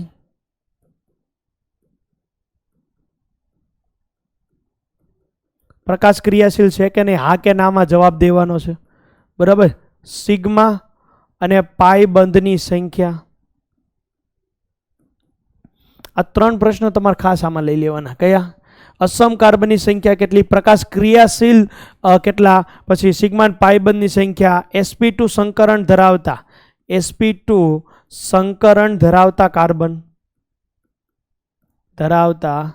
કાર્બનની સંખ્યા, sp2 સંકરણ ધરાવતા કાર્બનની સંખ્યા કેટલી,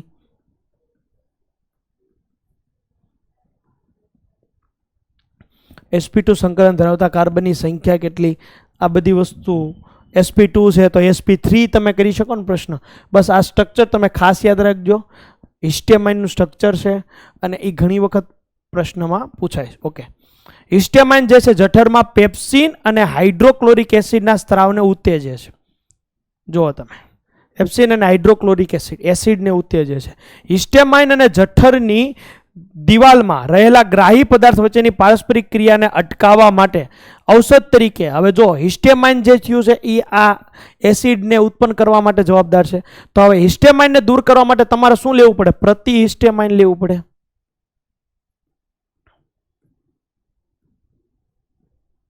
શું લેવું પડે? પ્રતિહિસ્ટેમાઇન. તો બસ તો આ પ્રતિહિસ્ટેમાઇન છે સિમેટિડિન અને રેનિટિડિન. આ નામ યાદ રાખવાના છે. પ્રતિહિસ્ટેમાઇનના છે સિમેટિડિન અને હજી આવશે. ઓકે, તો ભાઈ જોજો, સિમેટિડિનનું બીજું નામ છે ટેગામેટ. બનાવવામાં આવી હતી અને તેના પરિણામે એસિડનો જથ્થો ઓછો ઉત્પન્ન થતો હતો. આ ઔષધનું મહત્વ એટલું બધું હતું કે જ્યાં સુધી રેનિટિડિનનું આવી ગયું, રેનિટિડિનનું બીજું નામ છે જેન્ટેક, ત્યાં સુધી એનો વિશ્વમાં સારો એવો ઉપયોગ થતો હતો, નામ હતું. ઓકે, હવે વાત કરીએ કે આ પ્રતિહિસ્ટેમાઇન ઔષધો જે છે એ કઈ રીતે કાર્ય કરે.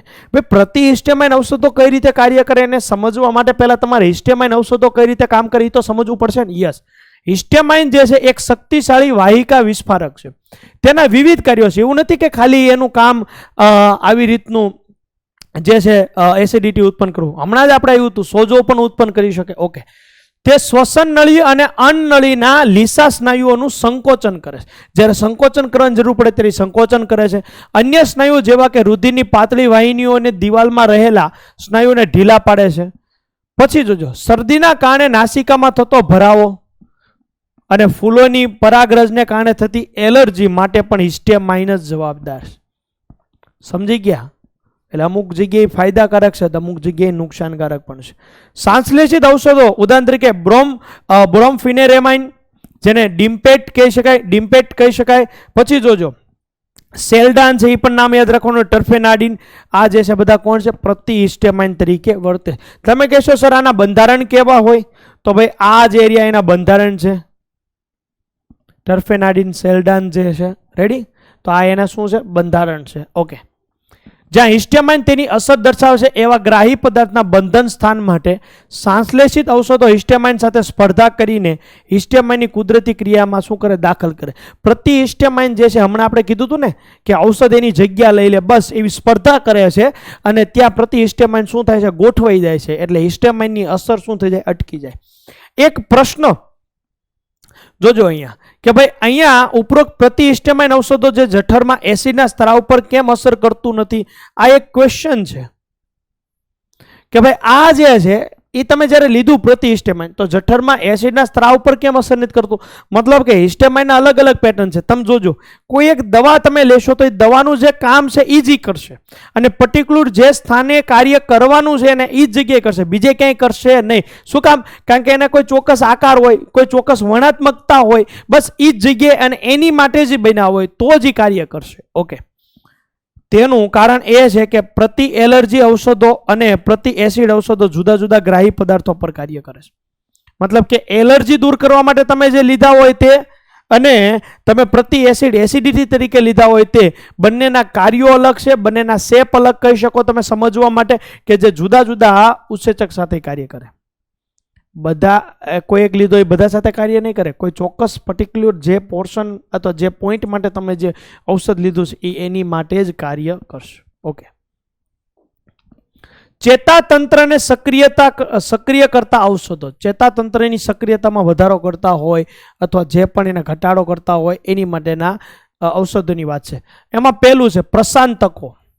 પ્રશાંતકો અને વેદનાર ઔષધો, આપણે અત્યારે પ્રશાંતકો જોશું, પછી કયા જોશું? વેદનાર. ચેતાતંત્રની સક્રિયતા કરતા ઔષધો છે. આ ઔષધો મુખ્ય ચેતા અને ગ્રાહી પદાર્થ વચ્ચેની સંદેશાની આપલે ક્રિયાવિધિ ઉપર અસર કરે છે. ક્યાં અસર કરશે? આ કે આ જે છે સંદેશાની આપલે જે થઈ રહી છે ને ત્યાં એ અસર કરશે. ઓકે, જોજો આ એના નામ આવશે ત્યારે ફરીથી અહીંયા આવશું. પ્રશાંતકો જે છે એ રાસાયણિક સંયોજનોનો એવો વર્ગ છે કે જે તણાવ, જોજો અહીંથી ખાસ અંડરલાઈન કરજો, જે તણાવ અને સામાન્ય કે ગંભીર માનસિક રોગના ઉપચારની અંદર વપરાય છે.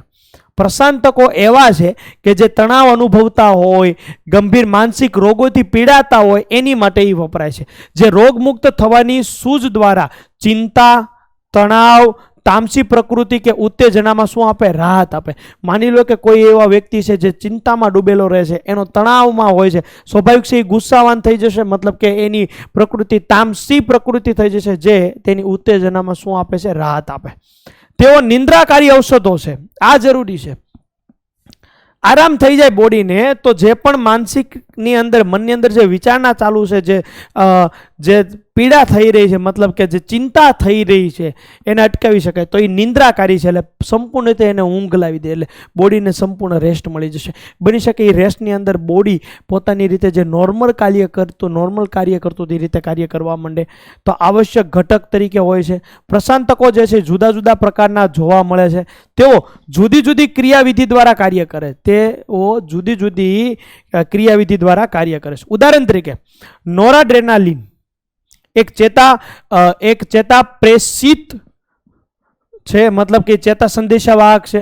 તે વ્યક્તિની મનોદશામાં બદલાવ લાવે. શું લાવે છે? બદલાવ લાવે છે. ઓકે, જે કોઈ કારણસર નોરાડ્રેનાલિન જે છે એનું પ્રમાણ ઓછું થાય તો સંદેશા માટેના સંકેત મોકલવાની ક્રિયા કેવી થઈ જાય? ધીમી પડી જાય. ઓકે, તો આ વ્યક્તિ ઉદાસીનતા અનુભવે અને આ સંજોગોમાં ઉદાસીનતા રોધી ઔષધ જરૂરી બને છે. બરોબર? તો ભાઈ આ નોરાડ્રેનાલિન જે છે એનું પ્રમાણ ઘટી ગયું તો સંદેશાની ક્રિયા તો ધીમી પડી ગઈ, તો એનું પ્રમાણ જાળવી રાખવા માટે કોઈ ઔષધોની જરૂર પડશે. અને આ ઔષધો જે છે વિઘટન પ્રક્રિયાના ઉત્સેચકની ઉદ્દીપકીય ક્રિયાને શું કરે? અટકાવે. એનું જે પ્રમાણ ઘટતું જાય છે એ ઘટવા દે નહીં, અટકાવી દે. ઓકે, જો ઉત્સેચક નિરોધિત થાય તો અગત્યનો ચેતા પ્રેષિત ધીમે ધીમે ચયાપચિતની થવા લાગે, મતલબ કે બનાવવા લાગે અને ઝડપી બનવા માંડે અને ગ્રાહી પદાર્થોને લાંબા સમય સુધી સક્રિય કરી શકે અને વધુ એક્ટિવ કરી નાખે. જે ધીમું પડી ગયું તેને શું કરી નાખે? એક્ટિવ. જે ઉદાસીનતાની અસર નિર્મૂળ થતી જાય છે અને એની માટે છે આઇપ્રોનિયાઝિડ અને ફિનેલ્ઝિન. આઇપ્રોનિયાઝિડ અને એક છે ફિનેલ્ઝિન. તમે કહેશો સર આના બંધારણ ક્યાં છે? ઓકે, આઈડિયા જો, જેને નાડિલ અને નાડિલ પણ કહેવાય છે. આ બંધારણ યાદ રહી શકે છે, તો આ બંધારણ તમારે યાદ રાખવાનું રહેશે. ઓકે, ચાલો જોજો અહીંયા વાત કરીએ આપણે માનસિક તણાવને લગતી. ઓકે, આગળ વાત કરીએ. જોજો કેટલાક પ્રશાંતકો જેવા કે ક્લોરડાઇઝેપોક્સાઇડ, પછી મેપ્રોબામેટ, જોજો સાપેક્ષ રીતે મંદ પ્રશાંતકો છે જે ચિંતામાં રાહત આપવા માટે યોગ્ય હોય છે. પછી ઇક્વાનિલ ઔષધ ઉદાસીનતા અને અતિ ચિંતાના નિયંત્રણમાં શું કરે છે? ઉપયોગી. આ જોજો, ઇક્વાનિલ પૂછાઈ ગયેલો પ્રશ્ન છે તો આને હાઇલાઇટ કરજો.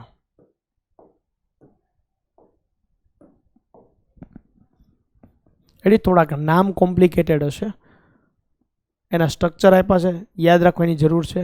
એટલા બધા જરૂર નથી, જો યાદ રહે તો ઇક્વાનિલ રાખજો. ઓકે, ચાલો આગળ. બાર્બિટ્યુરિક એસિડના વ્યુત્પન્ન. તો તમે કહેશો સર આમાં બાર્બિટ્યુરિક તો નથી. ઓકે, બનાવી દઉં.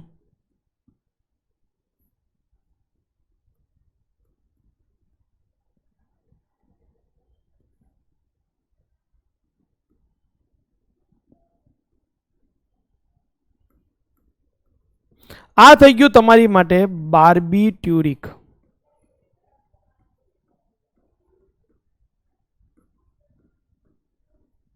એના વ્યુત્પન્નો જેવા કે વેરોનાલ, એમાઇટાલ, નેબ્યુટાલ, લ્યુમિનાલ અને સેકોનાલ. પ્રસાધકોનો એક અગત્યનો વર્ગ છે કે જે આ વ્યુત્પન્ન બાર્બિટ્યુરેટ્સ કહેવામાં આવે છે. બાર્બિટ્યુરેટ્સ નિંદ્રાકારી પદાર્થો છે, એટલે કે નિંદ્રા લાવનારા પદાર્થો છે જેના કારણે આરામ મળે વ્યક્તિને. અને અન્ય પદાર્થો જે છે વેલિયમ અને સેરોટોનિન જે છે એ પ્રશાંતકો તરીકે ઉપયોગમાં લેવામાં આવે છે. ટૂંકમાં બોડીને રેસ્ટ આપવામાં આવે. જે તણાવગ્રસ્ત થઈ ગયા હોય એને શું કરવામાં આવે? રેસ્ટ આપવામાં આવે. સમજ્યા? ઓકે, આ બનાવી લો ફટાફટ અને પછી કરીએ અહીંથી સ્ટાર્ટ આગળ.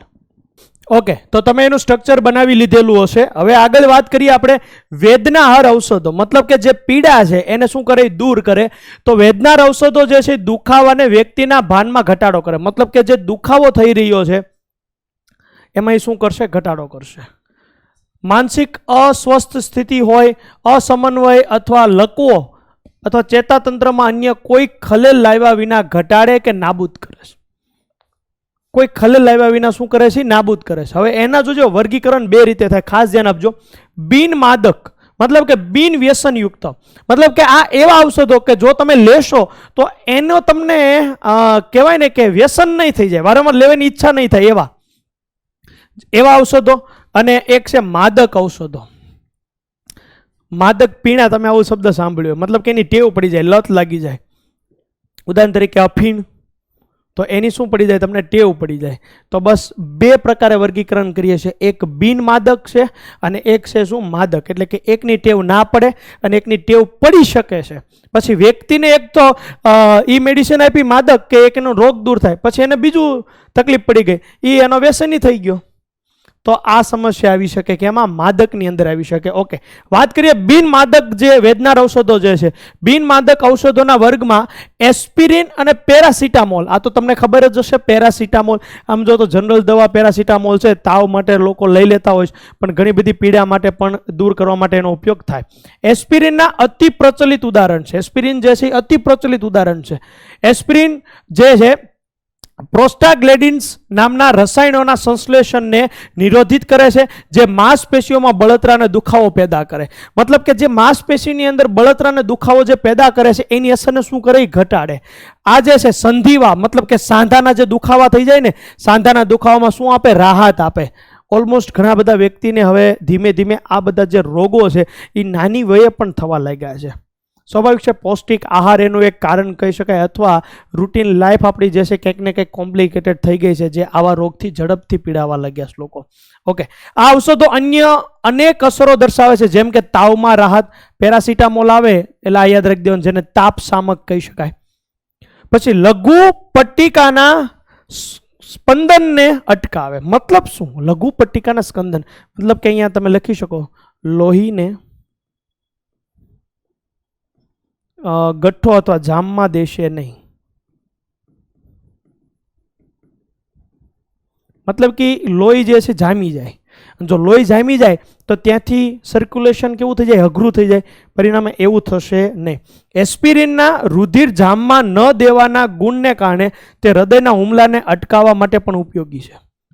કારણ કે જો બ્લડ સર્ક્યુલેશન પ્રોપર નહીં થાય તો એટેક પણ આવી શકે છે. હવે એને આપણે પ્રોપર નથી જવું, પણ આપણે ખ્યાલ છે કે જો માની લો કોઈ એર છે કે પ્રોપર સર્ક્યુલેશન બ્લડનું ના થયું તો પણ આ સમસ્યા આવી શકે. માની લો કે ઘણા લોકોને આંચકી આવે છે, એવું બધું થતું હોય, તો એના જે માઇન્ડ જે છે એને પ્રોપર બ્લડ જ્યારે જે સમય મળવું જોઈએ તો ના મળતું હોય, એટલે આવું બને. તો એની માટે પણ આ મદદરૂપ છે. જ્યારે માદક વેદનાર ઔષધો આપણે જોશું તો મોર્ફિન અને તેની સાથે સમાન ધર્મીપણું ધરાવતા અનેક પદાર્થો દવા તરીકે ઉપયોગ કરતા તે શું કરે? દુખાવો દૂર કરે, મોજ લાવી દે. શું લાવી દે? મોજ લાવી દે. યસ, પણ એ શું છે? અતિ નિંદ્રા પ્રેરક છે. જ્યારે આનાથી કોઈ એવી નિંદ્રા એટલી બધી આવતી નથી. ઓકે, ઝેરી માત્રામાં આ ઔષધોને બેહોશી, અસ્વાભાવિક ઘેરી નિંદ્રા, તાણ, આંચકી જેવી અસરો પેદા કરે છે. છેવટે જો આનું લત લાગી જાય તો વ્યક્તિ મૃત્યુ પણ પામી શકે છે, કારણ કે આ વ્યસનયુક્ત છે, માદક છે. ઓકે, આ ઔષધોને અફીણમાંથી બનાવવામાં આવે છે, ખસખસના છોડમાંથી. કેટલીક વખત તેમને અફીણવાળી દવા પણ કહેવામાં આવે છે. સમજી ગયા? મેં બે શબ્દ તમને કીધા હતા, માદક અને બિનમાદક. બિનમાદક મતલબ કે એનું વ્યસન ન થાય, એ સિમ્પલ મેડિસિન. જ્યારે માદક એટલે એવી મેડિસિન થાય કે એ લ્યો ને તમને મજા આવે, પછી બોડીને હંમેશા તમને એમ લાગે કે બોડીને જરૂર છે, હું લીધા જ કરું, ટેવ પડી જાય, એનું વ્યસન થઈ જાય, જે નુકસાનકારક છે. કારણ કે મેડિસિન પણ છે, હંમેશા એક કહેવત છે આપણી ગુજરાતીની અંદર કે અતિની ક્યારેય ગતિ ના હોય, બધી વસ્તુ ચોક્કસ પ્રમાણમાં જ સારી લાગે. સમજી ગયા? બસ એનું જ કંઈક આ ઉદાહરણ છે. તો બિન માદક એટલે એવી દવા કઈ કઈ યાદ રાખશું? એસ્પિરિન અને પેરાસિટામોલ. કે પેરાસિટામોલથી તમે શું યાદ રાખી શકો? દુખાવો દૂર કરી શકે, પ્લસ તાવમાં ઘટાડો કરે અને રુધિરને જામમાં દેશે નહીં. જ્યારે માદકની અંદર એ બધી વસ્તુ કરી શકે, પણ ઘેરી નિંદ્રા, પછી બેહોશી, અહીં સુધી પહોંચી શકે છે અને રાહત આપે, પરંતુ એનું શું થઈ શકે? વ્યસન થઈ શકે છે. એટલે આ ન લેવાની ડૉક્ટરની સલાહ હોય છે, પ્રાયોરિટી ઉપર આ નથી હોતું. ઓકે. ઔષધોના જુદા જુદા વર્ગોની જો ચિકિત્સક ક્રિયાની વાત કરીએ તો વેદનાર ઔષધો મુખ્યત્વે ઓપરેશન પછીના દુખાવા, હૃદયના દુખાવા, અંતિમ અવસ્થાના કેન્સરના દુખાવા, તો પ્રસૂતિ દરમિયાન દુખાવામાંથી રાહત મેળવવા માટેનો શું થાય છે? ઉપયોગ થતો હશે.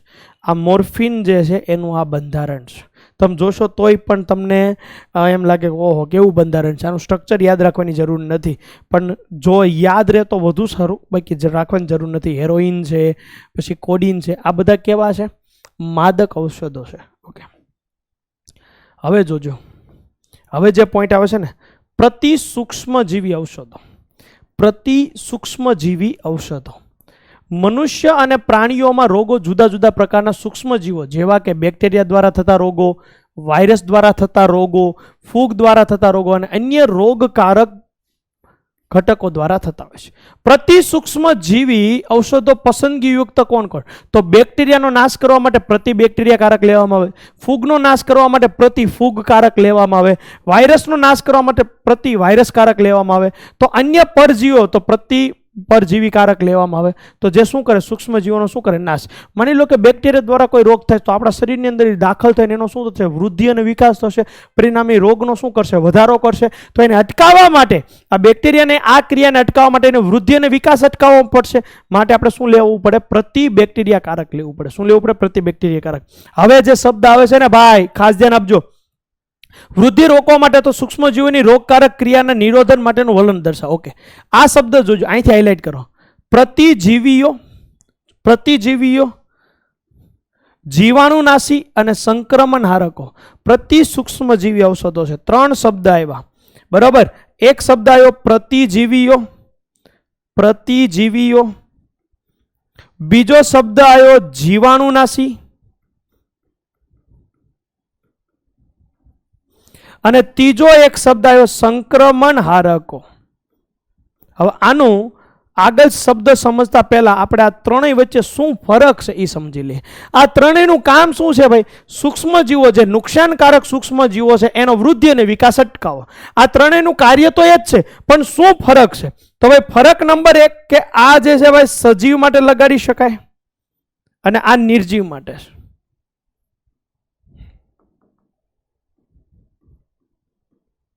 ઓકે ભાઈ, આ પહેલો ફરક. બીજો ફરક જોજો, આ પીવા માટે અથવા શરીરમાં દવા સ્વરૂપે લઈ શકાય. શરીરમાં મતલબ કે પીવા માટે, હું તમને એમ કહી દઉં, બરાબર. પ્રતિજીવી એટલે કે દવા છે, મેડિસિન છે. સમજી ગયા? આ થઈ ગઈ મેડિસિન, દવા છે. દવા લેવાની, શરીરમાં દાખલ કરવાની, એને કહેવાય પ્રતિજીવ. જીવાણુનાશી એટલે ટ્યુબ છે, જે લગાડવા માટે હોય. માની લો કે અહીંયા કોઈ ઘા પડી ગયો છે, કાંઈ થયું છે, તો એને લગાડવા માટે. એને પીવાની ના હોય, શરીરની અંદર દાખલ ના કરવાની હોય, લગાડવાની હોય જે તે સ્થાન પર. અને સંક્રમણહારકો એટલે છંટકાવ. ઉદાહરણ યાદ રાખવાનું, DDT. કોઈ એવી જગ્યાએ જ્યાં બેક્ટેરિયાનો ઉપદ્રવ થતો હોય, મચ્છરોનો ઉપદ્રવ થતો હોય, જેના કારણે રોગ થઈ શકે છે, ત્યાં આને છાંટવામાં આવે. આ લેવાની, આ લગાડવાની અને આને છાંટવાની. ફરીથી બોલો મારી સાથે, આ લેવાની, આ લગાડવાની અને આ છાંટવાની. બોલો હજી, લેવાની, લગાડવાની, છાંટવાની. સમજી ગયા? આ ત્રણ વચ્ચે પહેલા આ ત્રણ શબ્દો ક્લિયર થઈ જવા પડે બસ, કે ભાઈ શું તફાવત છે બધા પ્રતિ સૂક્ષ્મજીવી ઔષધો જ છે.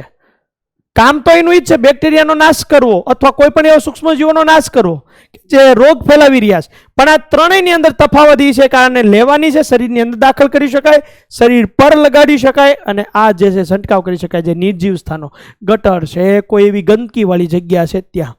ઓકે, વાત કરીએ પહેલા પ્રતિજીવીઓ. પ્રતિજીવીઓની અંદર પ્રતિજીવીઓ માનવ તથા પ્રાણીઓ માટે ઓછા ઝેરી હોવાના કારણે સંક્રમણના ઉપચારમાં ઉપયોગી છે. જે બેક્ટેરિયાનું સંક્રમણ થઈ રહ્યું છે એને નાશ કરવા માટે, અથવા જે પણ વાયરસ કે ફૂગ જે છે એને નાશ કરવા માટે. શરૂઆતમાં પ્રતિજીવીઓ અને સૂક્ષ્મજીવોમાંથી બેક્ટેરિયા, ફૂગ અને મોલ્ડ મળતા રાસાયણિક પદાર્થો તરીકે વર્ગીકૃત કરવામાં આવતા. પહેલા એવી રીતે વર્ગીકરણ કરવામાં આવતા હતા, બેક્ટેરિયા, ફૂગ અને મોલ્ડ તરીકે. સૂક્ષ્મજીવોની વૃદ્ધિને નિરોધિત કરતા અથવા નાશ કરતા હતા. જે સૂક્ષ્મજીવોની વૃદ્ધિ થઈ રહી છે, હવે થતું શું હશે સમજાવી દઉં. જ્યારે તમે એને લ્યો છો તો એને માની લો બેક્ટેરિયાનું ઉદાહરણ લો તો બેક્ટેરિયા એનો ગ્રહણ કરશે, એના શરીરમાં એ પણ ખાશે. તમે જ્યારે અંદર એન્ટર કર્યું પછી એને પણ લીધું, હવે એ જેવું ખાશે તો એ એના શરીરમાં દાખલ થશે. વિચારો, તમે દવા લીધી, તમારા શરીરમાં દાખલ કરી, એ દવા બેક્ટેરિયાના શરીરમાં દાખલ થઈ, અને બેક્ટેરિયાના શરીરમાં દાખલ થઈને એનું જે પણ પાચનની ક્રિયા છે, જે પણ અંદરનો જે ભાગ છે એને બગાડી નાખશે. પરિણામે બેક્ટેરિયા મરી જશે, નાશ પામશે, એનો વૃદ્ધિ અટકશે, એના દ્વારા થતો રોગનો ફેલાવો શું થશે? અટકી જશે. આ કાર્ય છે. વાંચી, સંપૂર્ણ સંશ્લેષિત સંયોજનો પણ પ્રતિબેક્ટેરિયાકારક તરીકે વાપરી શકાય.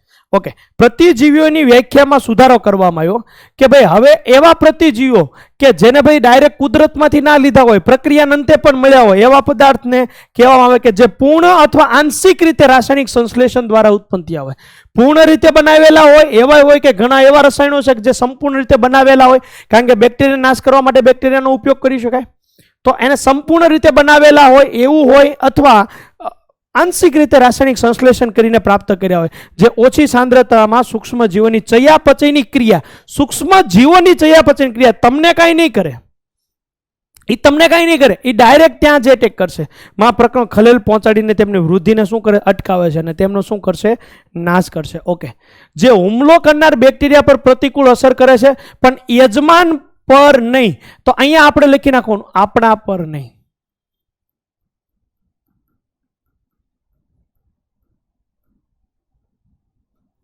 અસર કરશે નહીં.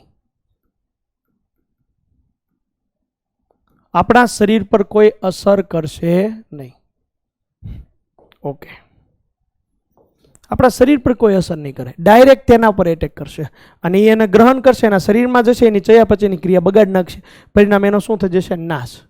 જર્મન જીવાણુ વૈજ્ઞાનિક પોલ એલીએ આ વિચાર રજૂ કર્યો કે ભાઈ સિફિલસના ઉપચાર માટે ઓછા વિષાલુ પદાર્થ તરીકે તૈયાર કરવાના હેતુથી એને આર્સેનિક આધારિત બંધારણોની ચકાસણી કરી.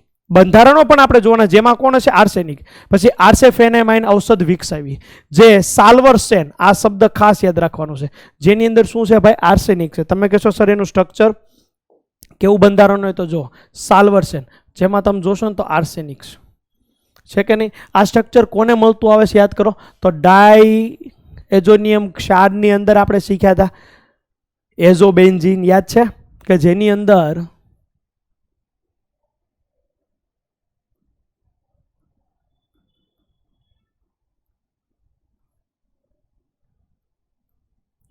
માની લો હું આ લઈ લઉં તો અહીંયા જો છે કે નહીં એના જેવું જ બંધારણ, બસ અહીંયા કોણ છે? આર્સેનિક છે, ત્યાં કોણ હતું? નાઇટ્રોજન હતું. બસ એના જેવું બંધારણ બનાવે છે. પછી સલ્ફાનિલેમાઇડ છે, સલ્ફાપિરિડીન છે, એઝો રંગક જે અત્યારે વાત કરીને, બસ જો મેં અત્યારે એનું સ્ટ્રક્ચર બનાવીએ છે, એના જેવું આ બંધારણ બનાવે છે, એના જેવું જ. ઓકે, તો આર્સેનિકનો ઉપયોગ થાય છે. આ સિફિલસ જે છે માં શોધાયેલ પ્રથમ અસરકારક ઉપચાર હતો. જો કે સાલ્વરસેન જે છે માનવ માટે ઝેરી હોય છે, સાલ્વરસેન જે છે માનવ માટે કેવું હોય? ઝેરી હોય, પરંતુ તેની અસર સિફિલસ ઉત્પન્ન કરતા સ્પાઇરોકીટ જીવાણુ પર મનુષ્ય કરતાં ઘણી વધારે હોય, મતલબ કે જીવાણુ પર વધુ અસર કરે છે જે તે મનુષ્યના શરીર કરતાં. ઓકે, આ સમયગાળામાં એરલિચ પણ એઝો રંગક પર કાર્ય કરી રહ્યા હતા, અને તેમણે નોંધ્યું કે ભાઈ સાલ્વરસેન અને એઝો રંગકોના બંધારણમાં સામ્યતા છે. કોને આપી વાત? કે ભાઈ એરલિચ પણ આની ઉપર કામ કરતા હતા અને એને કીધું કે ભાઈ આના બંધારણમાં શું સામ્યતા, અહીંયા આર્સેનિક છે ને અહીંયા કોણ છે ભાઈ, નાઇટ્રોજન છે. ઓકે, આર્સેફેનેમાઇનમાં હાજર આર્સેનિકના જે આ બંધ છે, જે સાલ્વરસેન, પછી પ્રોન્ટોસીલ, એઝોરંગક અને સલ્ફાપિરિડિનના બંધારણીયમાં શું ધરાવે છે, સામ્યતા ધરાવે છે. મતલબ કે સમાન બંધારણના છે. તો મને એમ કહો જો સમાન બંધારણના હોય તો આપણે એક વર્ગીકરણ જોયું હતું કે જેમાં બંધારણ કેવા આવતા હોય, સમાન આવતા હોય, એને એમાં મૂકી શકાય. યાદ કરો, જેના બંધારણ સમાન આવતા હોય એમાં એને શું કરી શકાય, મૂકી શકાય. Yes, okay.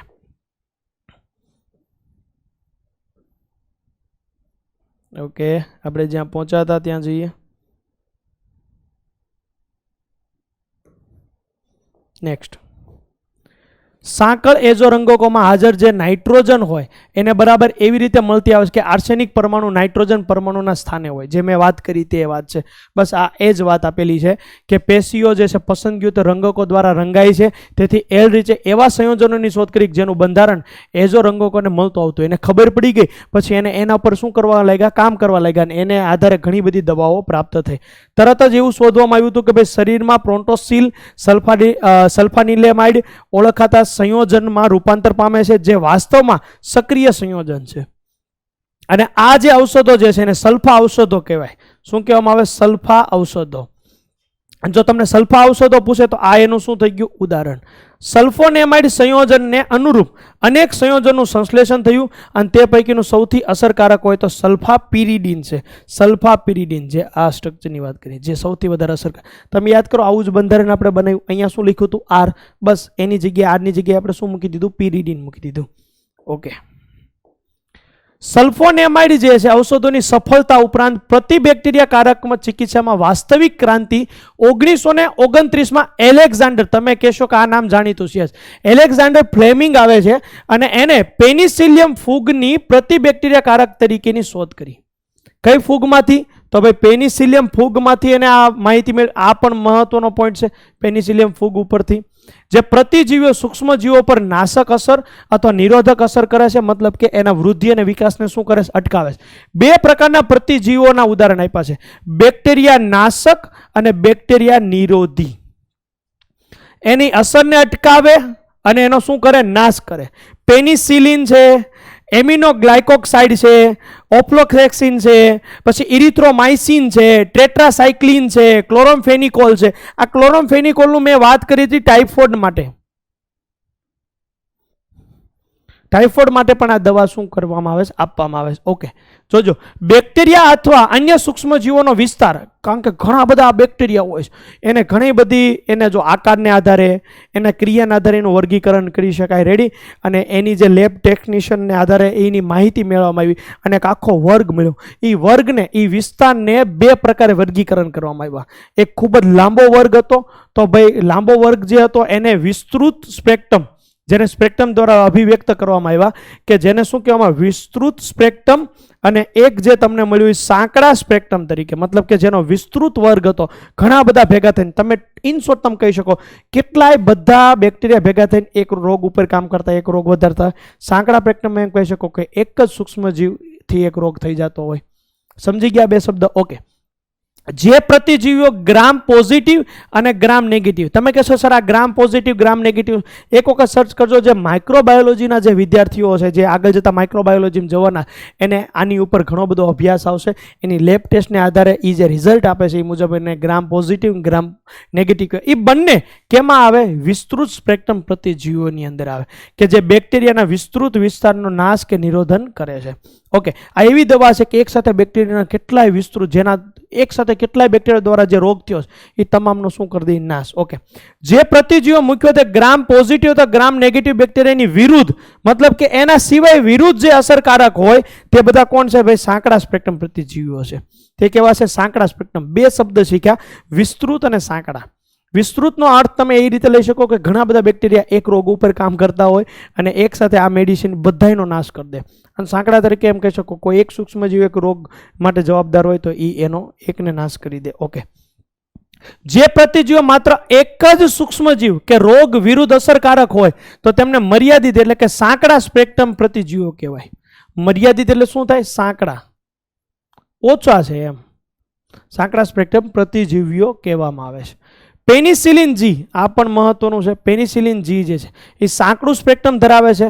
પછી એમ્ફિસિલિન અને એમોક્સિસિલિન, પેનિસિલિનનું સંશ્લેષિત શું છે ભાઈ? રૂપાંતર છે. પેનિસિલિનમાંથી બનાવવામાં આવ્યું છે અને તેઓ વિસ્તૃત સ્પેક્ટ્રમ ધરાવે છે.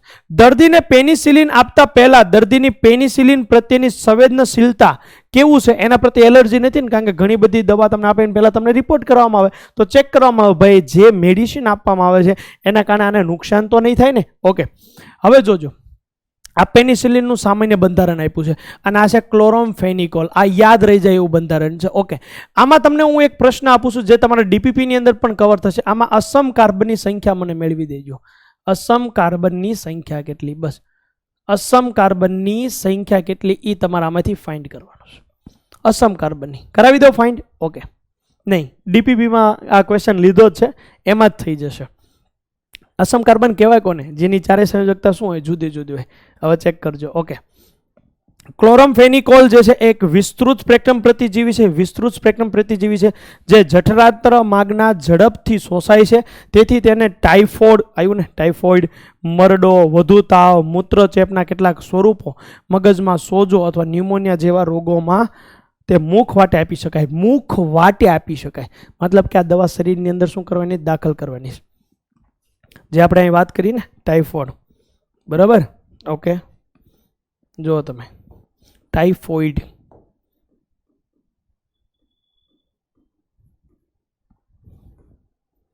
ઓકે, ચાલો. પછી જો વેકોમાઇસિન જે છે અથવા ઓફ્લોકેક્સિન જે છે અન્ય અગત્યના વિસ્તૃત સ્પેક્ટ્રમ પ્રતિજીવો છે. પછી ડિસ્સીડાઝીરિન પ્રતિજીવો જે છે કેન્સરના કોષો માટે કેટલાક વિભેદકો પ્રત્યે વિષાલુ માનવામાં આવે છે. વિષાલુ એટલે શું થાય ભાઈ? ઝેરી માનવામાં આવે છે. તો આ બધી એવી દવા હતી કે જે શરીરમાં દાખલ કરીને લેવામાં આવે. હવે હું વાત કરું જીવાણુનાશી અને સંક્રમણ હારકો. ધ્યાન આપજો, જીવાણુનાશી અને સંક્રમણ હારકો મેં તમને હમણાં જ ક્લિયર કરાવ્યું કે ભાઈ પ્રતિજીવી એટલે લેવાની છે શરીરમાં, જીવાણુનાશી એટલે લગાડવાની છે, સંક્રમણ હારકો એટલે કે છંટકાવ કરવાની છે. ઓકે, જીવાણુનાશી ઔષધો અને સંક્રમણ હારકો પણ એવા રસાયણો છે કે જે સૂક્ષ્મ જીવોનો શું કરે? નાશ. એ તો એનું મેઇન પોઈન્ટ છે, તેમની વૃદ્ધિને શું કરે? અટકાવ. ઓકે, ક્લોરોઝાઇલેનોલ, પછી ટર્પિનિયોલ, પછી બાયથાએનોલ, આ જે છે એ મોસ્ટ આઈએમપી છે, જે ઘણી બધી વખત ક્વેશ્ચનમાં પૂછાય છે.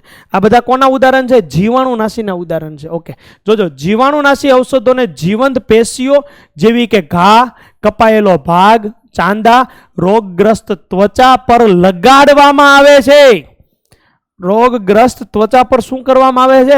લગાડવામાં આવે છે. ઓકે, ઉદાહરણ તરીકે ફ્યુરાસીન, સોફામાઇસિન પ્રતિજીવોની જેમ ખાઈ શકાતી નથી. આ પણ લાઈન મહત્વની છે, જે પ્રતિજીવોની જેમ ખાઈ શકાતી નથી. ઓકે, સામાન્ય રીતે જીવાણુનાશી તરીકે વપરાતું ડેટોલ, આ લાઈન મહત્વની આવે છે. ડેટોલ એ ક્લોરોઝાઇલેનોલ અને ટર્મિનિયોલનું શું છે ભાઈ? મિશ્રણ છે. ટર્મિનિયોલનું શું છે ભાઈ? મિશ્રણ છે.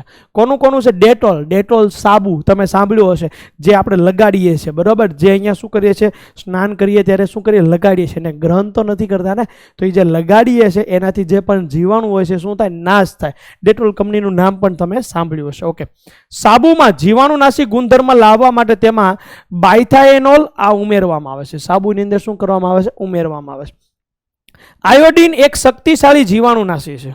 આયોડિન જે છે એક શક્તિશાળી જીવાણુનાશી છે. આ મેં વાત કરી હતી તમને ચેપ્ટર નંબર 10 હેલો આલ્કેન અને હેલો એરિનની અંદર. જ્યારે આયોડિન આવ્યું હતું ત્યારે મેં કીધું હતું કે એ જીવાણુનાશી, એને જ્યારે લેવામાં આવતું હતું ત્યારે એની થોડીક સ્મેલને કારણે ગ્રહણ કરવું કોઈને ગમતું નહોતું, એટલે એનો ઉપયોગ જીવાણુનાશી તરીકે થવા માંડ્યો. તેનું જોજો, અહીંથી 2 થી 3% વાળું આલ્કોહોલ પાણીમાં મિશ્રણ બનાવી દઈએ. આયોડિનનું 2 થી 3% આલ્કોહોલ ના પાણી સાથેના મિશ્રણ બનાવી દઈએ, આલ્કોહોલયુક્ત મિશ્રણ કહી શકાય, દ્રાવણ, તો એને ટિંક્ચર આયોડિન કહેવાય. એને શું કહેવામાં આવે? ટિંક્ચર આયોડિન. આ પણ મહત્વનો શબ્દ આવી ગયો. જેને ક્યાં લગાડવામાં આવે છે? ઘા પર લગાડવામાં આવે છે. જેને ક્યાં લગાડવામાં આવે છે? ઘા પર લગાડવામાં આવે છે. આયોડોફોર્મ પણ ઘા માટે જીવાણુનાશી તરીકે ઉપયોગ થાય. આ જે છે તમે ચેક કરજો, ચેપ્ટર નંબર 10 ની અંદર આપણે વાત કરીશું. ચેપ્ટર નંબર 10 ની અંદર આપણે આની વાત કરેલી છે. ઓકે, સંક્રમણ હારકોની વાત પણ કરશું આપણે. બોરિક એસિડનું મંદ જલીય દ્રાવણ આંખો માટે નિર્બળ જીવાણુનાશી છે. બોરિક એસિડનું મંદ જલીય દ્રાવણ આંખો માટે નિર્બળ જીવાણુનાશી છે, સંક્રમણહારકો. અહીંથી જોજો, અહીંથી નવો પોઈન્ટ છે, સંક્રમણહારકો. સંક્રમણહારકોને નિર્જીવ વસ્તુઓ જેવી કે ભોંયતળિયું, ગટર વ્યવસ્થા, સાધનો પર શું કરવામાં આવે? લગાડવામાં આવે. કોઈ મચ્છરનો ઉપદ્રવ થતો હોય તો ત્યાં શું કરવામાં? લગાડવામાં આવે.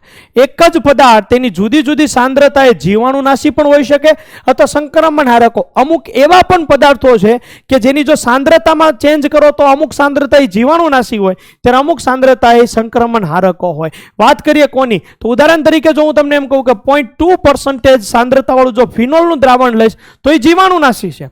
0.2% સાંદ્રતાવાળું જો હું ફિનોલનું દ્રાવણ લઈશ તો એ કેવું છે? જીવાણુનાશી છે. જ્યારે 1% સાંદ્રતાવાળું દ્રાવણ લઈશ તો એ કેવું છે? સંક્રમણહારક છે. કેવું છે ભાઈ? સંક્રમણહારક. ઓકે. ક્લોરીનની 0.2 થી 0.4 ppm સાંદ્રતા ધરાવતું જલીય દ્રાવણ જે છે એ સલ્ફર ડાયોક્સાઇડ વાયુની અતિ અલ્પ સાંદ્રતા સંક્રમણહારકો છે. તમને ખબર છે પાણી અંદર ક્લોરીન ગોળીઓ કરે. શું કામ? એ અશુદ્ધિઓને શું કરી લે? કેચઅપ કરી લે. તો ભાઈ સંક્રમણહારકોમાં આપણે એવું જોયું કે ભાઈ ફિનોલ જે છે એ અમુક પર્સન્ટેજ, માની લો કે 0.2% વાળું દ્રાવણ જો હું લઈશ તો જીવાણુનાશી છે. જ્યારે 1% વાળું દ્રાવણ લઈશ તો એ કેવું છે ભાઈ? સંક્રમણહારકો. ખ્યાલ આવે છે મારા મિત્રો? ઓકે, ચાલો આ એક ક્લોરીનની પણ આપણે વાત કરી જે સંક્રમણહારક તરીકે ઉપયોગ થાય છે. હવે જોજો, ગર્ભ નિરોધક ઔષધો. ગર્ભ નિરોધક ઔષધો ભાઈ આની શું કામ જરૂર પડે છે? ભાઈ વધતી જતી વસ્તી ને કંટ્રોલમાં કરવા માટે. કારણ કે જો વસ્તીમાં વધારો થશે તો સ્વાભાવિક છે કે એની જરૂરિયાત પણ વધશે. જરૂરિયાત વધશે તો જે રોજિંદા જીવનમાં જે ચીજ વસ્તુઓની જરૂર પડે છે એના ભાવ પણ આસમાનને અડી જશે, મોંઘું પડી જશે, મોંઘું થઈ જશે. તો બસ તો વસ્તીને કંટ્રોલ કરવા માટે ક્યાંક ને ક્યાંક ગર્ભ નિરોધક ગોળીઓનો ઉપયોગ થાય, ગર્ભ નિરોધક ઔષધોનો ઉપયોગ થાય. ગર્ભ નિરોધક ગોળીઓ જે છે એ આવશ્યક રીતે સંશ્લેષિત એસ્ટ્રોજન અને પ્રોજેસ્ટેરોન ના વ્યુત્પન્નનું શું છે ભાઈ? મિશ્રણ છે. આ બંને સંયોજનો અંતઃસ્ત્રાવો છે. તેથી તે જાણીતું છે કે પ્રોજેસ્ટેરોન જે છે એ અંડોત્સર્ગને અવરોધે છે અને સંશ્લેષિત પ્રોજેસ્ટેરોનના વ્યુત્પન્નો કુદરતી પ્રોજેસ્ટેરોનો કરતાં કેવા હોય છે ભાઈ? વધુ શક્તિશાળી હોય છે. એનો અવરોધ ઉત્પન્ન કરે. જે બાળકનું જે સર્જન થવાનું હોય ત્યાં શું કરે? અવરોધ ઉત્પન્ન કરે. ઓકે, બાકી બાયોલોજીવાળા વિદ્યાર્થીઓ આમાં ઘણા બધા હશે, તે વધારે આને વિગતથી જાણતા હશે. નોરેન્થ્રીડ્રોન જે છે એ સંશ્લેષિત પ્રોજેસ્ટેરોનનું વ્યુત્પન્નનું એક ઉદાહરણ છે જે અતિ વ્યાપક રીતે ગર્ભ નિરોધક તરીકે એનો શું થાય? ઉપયોગ થાય છે. પછી જે ઇથાઇનાઇલ એસ્ટ્રાડાયોલ જે છે જેને નોવેસ્ટ્રોલ પણ કહેવામાં આવે, જે એસ્ટ્રોજન વ્યુત્પન્ન છે અને જે પ્રોજેસ્ટેરોન વ્યુત્પન્ન સાથેનું સંયોગીકરણથી ઉપયોગમાં લેવામાં આવે છે. ટૂંકમાં આ ગર્ભ નિરોધક ગોળીઓથી જે વસ્તીની અંદર શું કરી શકાય? નિયંત્રણ લાવી શકાય, ગર્ભનું સ્થાપન થાય નહીં. ઓકે, ગર્ભ નિરોધક ઔષધો તરીકે નોરેન્થ્રીડ્રોન જે છે, પછી ઇથાઇનાઇલ એસ્ટ્રાડાયોલ જે છે જેને નોવેસ્ટ્રોલ કહેવાય, એની આ જે છે બંધારણ આપેલા છે. બંધારણ યાદ રહે તો રાખવાના છે, બાકી જરૂર નથી. હું તમને કહું છું જે બંધારણ જરૂરી છે એના મેં તમને આપી દીધો છે, સ્ટાર કરી દીધો છે. ઓકે, હવે વાત કરીએ મિત્રો ખાદ્ય પદાર્થ. ત્રીજો પોઈન્ટ આવે છે, ખાદ્ય પદાર્થો માટેના રસાયણો કેવા હોય છે? ખાદ્ય પદાર્થોમાં રસાયણો. તો પહેલો પ્રશ્ન તો એ થાય ભાઈ ખાદ્ય પદાર્થોમાં રસાયણો ઉમેરવા શું કામ? ભાઈ ખાદ્ય પદાર્થોમાં રસાયણો ઉમેરવા શું કામ? ઓકે, તો ખાદ્ય પદાર્થોમાં રસાયણો ઉમેરવાનું પહેલું કારણ તેનું પરિરક્ષણ કરવા માટે, મતલબ કે લાંબા સમય સુધી સાચવવા માટે. માની લો કોઈ કંપની છે જે ફૂડ કંપની છે, જે ફૂડ બનાવે છે, હવે માની લો કે એની વેલિડિટી જ 1 વીકની હોય કે 1 મંથની હોય તો હજી પહોંચાડશે ત્યાં તો એ ટાઈમ પૂરો થઈ જશે.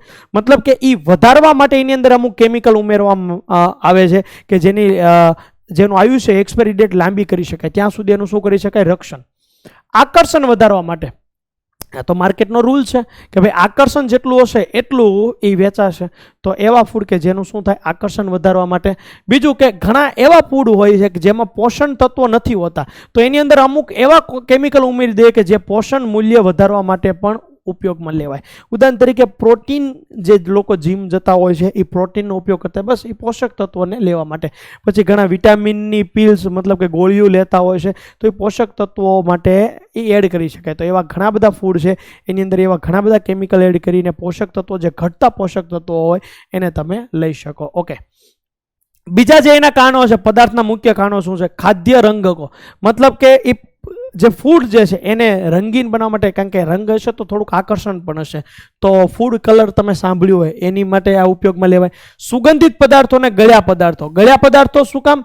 કારણ કે જે માની લો કે કોઈને ડાયાબિટીસ થયું છે, એને ડૉક્ટર શું સલાહ આપશે કે ભાઈ તમે ગળ્યું ના ખાતા.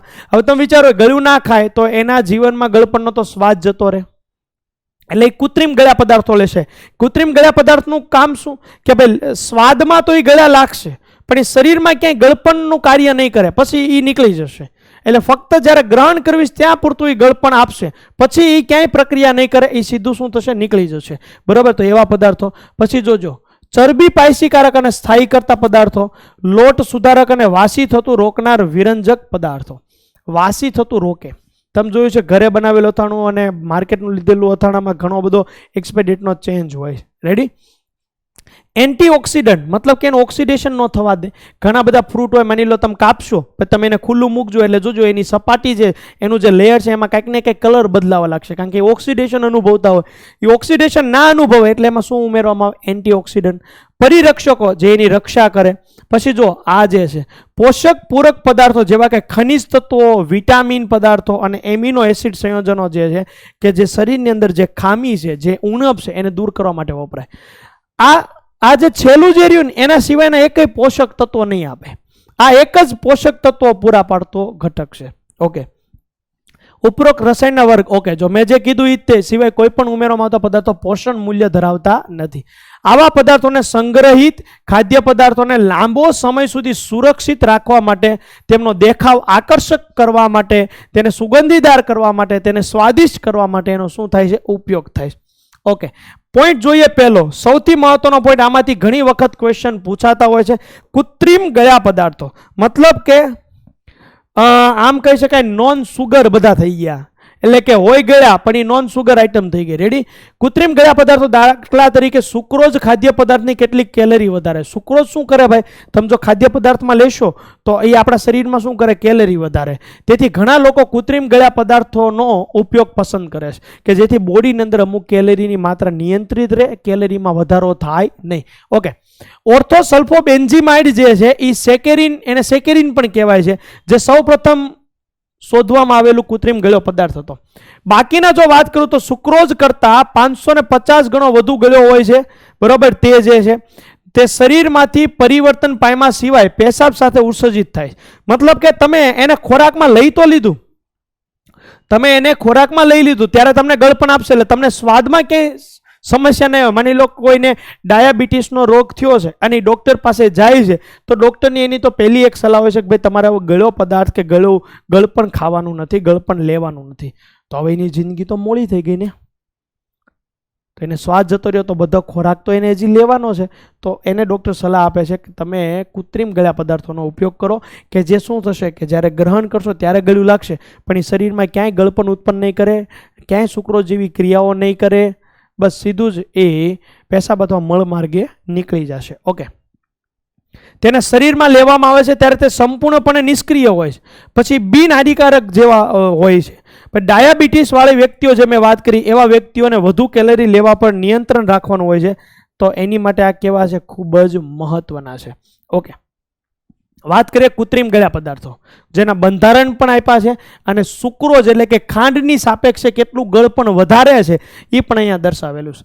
એસ્પાર્ટેમ તમે જોયું હશે, એક એડવર્ટાઇઝમેન્ટમાં આવે છે નોન સુગર વાળું, બસ એક જ એની જે પીલ હોય છે કે જે દવા કહી શકો તો ગોળી લેવાની હોય પણ એ ઘણું બધું ગળપણ ધરાવતા હોય. ઓકે, પણ એ ગળપણ તરીકે લાગશે સ્વાદમાં પણ એ શરીરમાં ક્યાંય ગળપણ ઉત્પન્ન નહીં કરે, એટલે કેલરીમાં ક્યાંય વધારો કરશે નહીં. એસ્પાર્ટેમ જે છે એ સુક્રોઝ કરતાં કેટલા ગણું ગળપણ ધરાવે? 100 ગણું. આ એનું ઉદાહરણ છે જેમાં એસ્પાર્ટિક એસિડનો એક ભાગ છે અને એક ફિનાઇલ એલેનાઇલ મિથાઇલ એસ્ટર ભાગ ધરાવે છે. ઓકે, સેકેરિન જોજો જે હમણાં આપણે વાત કરી જે 550 ગણું છે, જેનું આ બંધારણ યાદ રહી જાય એવું છે, જેનું આ શું છે ભાઈ? બંધારણ છે. ઓકે, પછી અમુક વિશે આપણે વાત કરવાના છીએ. સુક્રાલોઝ જે છે ને સુક્રોઝ જેવું જ બંધારણ છે, સુક્રોઝ જેવું બંધારણ પ્લસ ક્લોરીન આવે છે. આમાં આટલું યાદ રાખજો, આવું લખી લેવાનું, પ્લસ ક્લોરીન આવે છે. તમે જોશો તો સુક્રોઝનું જ્યારે મેં બંધારણ બનાવ્યું હતું ત્યારે આ રીતનું આપણે બંધારણ બનાવ્યું હતું જેમાં અહીંયા ચેન છે, એક Cl અહીંયા છે ને એક Cl અહીંયા છે.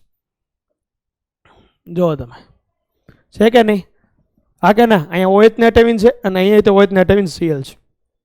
બસ આ યાદ રાખજો. જો આ Cl છે, Cl આવે છે. Cl એટલે કે ક્લોરીન ધરાવતું કોઈ કૃત્રિમ ગળ્યો પદાર્થ હોય તો કોણ છે? સુક્રાલોજ. ને નામ એ સુક્રોઝ જેવું જ છે. એ સુક્રોઝની સરખામણીમાં કેટલું ગળ્યું છે? 600 ગણું ગળ્યું છે. ઓકે. એલિટેમ, એલિટેમ જે છે એનું આ બંધારણ છે જે કેવું છે? સુક્રોઝ કરતાં 2000 ગણું. આઉટ ઓફ કંટ્રોલ થઈ જાય મિત્રો, એના ગળપણને નિયંત્રિત ના કરી શકાય. ઓકે. હવે જોજો એસ્પાર્ટેમ સૌથી વધુ સફળ અને વ્યાપક રીતે ઉપયોગમાં લેવાય છે કૃત્રિમ ગળ્યો પદાર્થ છે. તે સુક્રોઝ કરતાં 100 ગણો છે. પરંતુ જોજો તેમાં એસ્પેટિક એસિડ અને ફિનાઇલ એલેનાઇનમાંથી બનેલો હોય છે જેને ડાયપેપ્ટાઇડ એસ્ટર કહી શકાય. એ તો આપણે ખ્યાલ જ છે ને કે જ્યારે આ જે બંધ બને છે એ પેપ્ટાઇડ બંધ હોય છે. કયો બંધ હોય છે? પેપ્ટાઇડ બંધ હોય છે. આ કયો બંધ બન્યો? તો કે ભાઈ પેપ્ટાઇડ બંધ બની ગયો. ઓકે. પણ એનો જે મેઇન પોઈન્ટ આપણે યાદ રાખવાનો હોય ને તો એક તો પેપ્ટાઇડ બંધ બને છે, બીજું કે તેનો ઉપયોગ માત્ર ઠંડા ખાદ્ય પદાર્થોમાં થાય અથવા ઠંડા પીણામાં જ થાય. શું કામ? જો રસોઈ કરવાની હોય એમાં ખાદ્ય પદાર્થ ઉમેરશો તો બનાવતી વખતે તો ગરમી હોય, મતલબ કે ઓરડાના તાપમાને, રસોઈના તાપમાને એ સ્થાયી નથી, સ્ટેબલ નથી, એટલે એનો ઉપયોગ કરી શકાય નહીં. એટલે કે રસોઈ બનાવવાના તાપમાને તે કેવું છે? અસ્થાયી છે. એટલે જ્યારે તમને એમ પૂછવામાં આવે કે ઠંડા પદાર્થોમાં કયો કૃત્રિમ ગળ્યો પદાર્થ વપરાય, ઠંડા પીણામાં કયો કૃત્રિમ ગળ્યો પદાર્થ વપરાય, તો એમાં કયો આવશે? એસ્પાર્ટેમ. ગરમ કરવાયેલી વસ્તુઓ છે એમાં આનો ઉપયોગ થશે નહીં. ઓકે. એલિટેમ જોજો સૌથી વધુ શક્તિશાળી ગળ્યો પદાર્થ છે. જો કેટલા ગણો? 2000 ગણો. સૌથી વધુ ગળ્યો પદાર્થ છે જે એસ્પાર્ટેમ કરતાં વધુ સ્થાયી હોય છે, પરંતુ તેનો ઉપયોગ દરમિયાન ખાદ્ય પદાર્થના ગળપણને નિયંત્રિત કરવું શું થઈ જાય ભાઈ? મુશ્કેલ થઈ જાય. નિયંત્રણ ન કરી શકાય એટલું ગળપણ વધી જાય. ઓકે. સુક્રાલોઝ સુક્રોઝનું ટ્રાયક્લોરો વ્યુત્પન્ન છે. જોજો ટ્રાયક્લોરો વ્યુત્પન્ન છે સુક્રોઝનું જે છે એ કેવું છે? ઓકે, મેં કીધું તું ડાય, સોરી, આ ટ્રાયક્લોરો વ્યુત્પન્ન છે. એક અહીંયા Cl છે. કેવું છે? ટ્રાયક્લોરો વ્યુત્પન્ન છે. એટલે તમે યાદ રાખી શકો 3Cl. ટ્રાયક્લોરો વ્યુત્પન્ન છે. તેનો દેખાવ અને સ્વાદ શર્કરા જેવો જ હોય છે. તે રસોઈ બનાવવાના તાપમાને પણ કેવું છે? સ્થાયી છે. તે કેલરી આપતું નથી. કેટલો ફાયદો થઈ ગયો? કેલરી ના આપે પણ છે સુક્રોઝ જેવું જ તે. ઓકે. ખાદ્ય પદાર્થના પરિરક્ષકો કોણ કોણ છે? બરાબર, પ્રિઝર્વેટિવ્સ. એટલે તમને ખબર પડી જ ગઈ હશે કે જે રક્ષણ કરશે. ઓકે. પરિરક્ષકો ખાદ્ય પદાર્થોને સૂક્ષ્મજીવોની વૃદ્ધિના કારણે બગડતા શું કરે? અટકાવે. આ એનું મેઇન પોઈન્ટ. બગડતા શું કરી દે ભાઈ? એને અટકાવી દે. મીઠું છે, ખાંડ, વનસ્પતિ તેલ તથા સોડિયમ બેન્ઝોએટ સામાન્ય રીતે સૌથી વધુ ઉપયોગમાં લેવાતા પરિરક્ષકો છે. તમને ખ્યાલ જ હશે. માની લો કે કોઈ પદાર્થને રાખવો છે તો મીઠામાં રાખવામાં, તો કોઈ માની લો કે ફિશ છે તો કેમાં રાખવામાં આવે? મીઠાની અંદર રાખવામાં આવે. રેડી? પછી સોડિયમ બેન્ઝોએટ જે મર્યાદિત જથ્થામાં ઉપયોગમાં લેવામાં આવે છે તે શરીરમાં ચયાપચય પામે છે. ઓકે. સોર્બિક એસિડ અને પ્રોપેનોઇક એસિડના ક્ષારો પણ પરિરક્ષકો તરીકે ઉપયોગમાં લેવાય. સોર્બિક એસિડનું બંધારણ તમને બનાવી દઉં છું.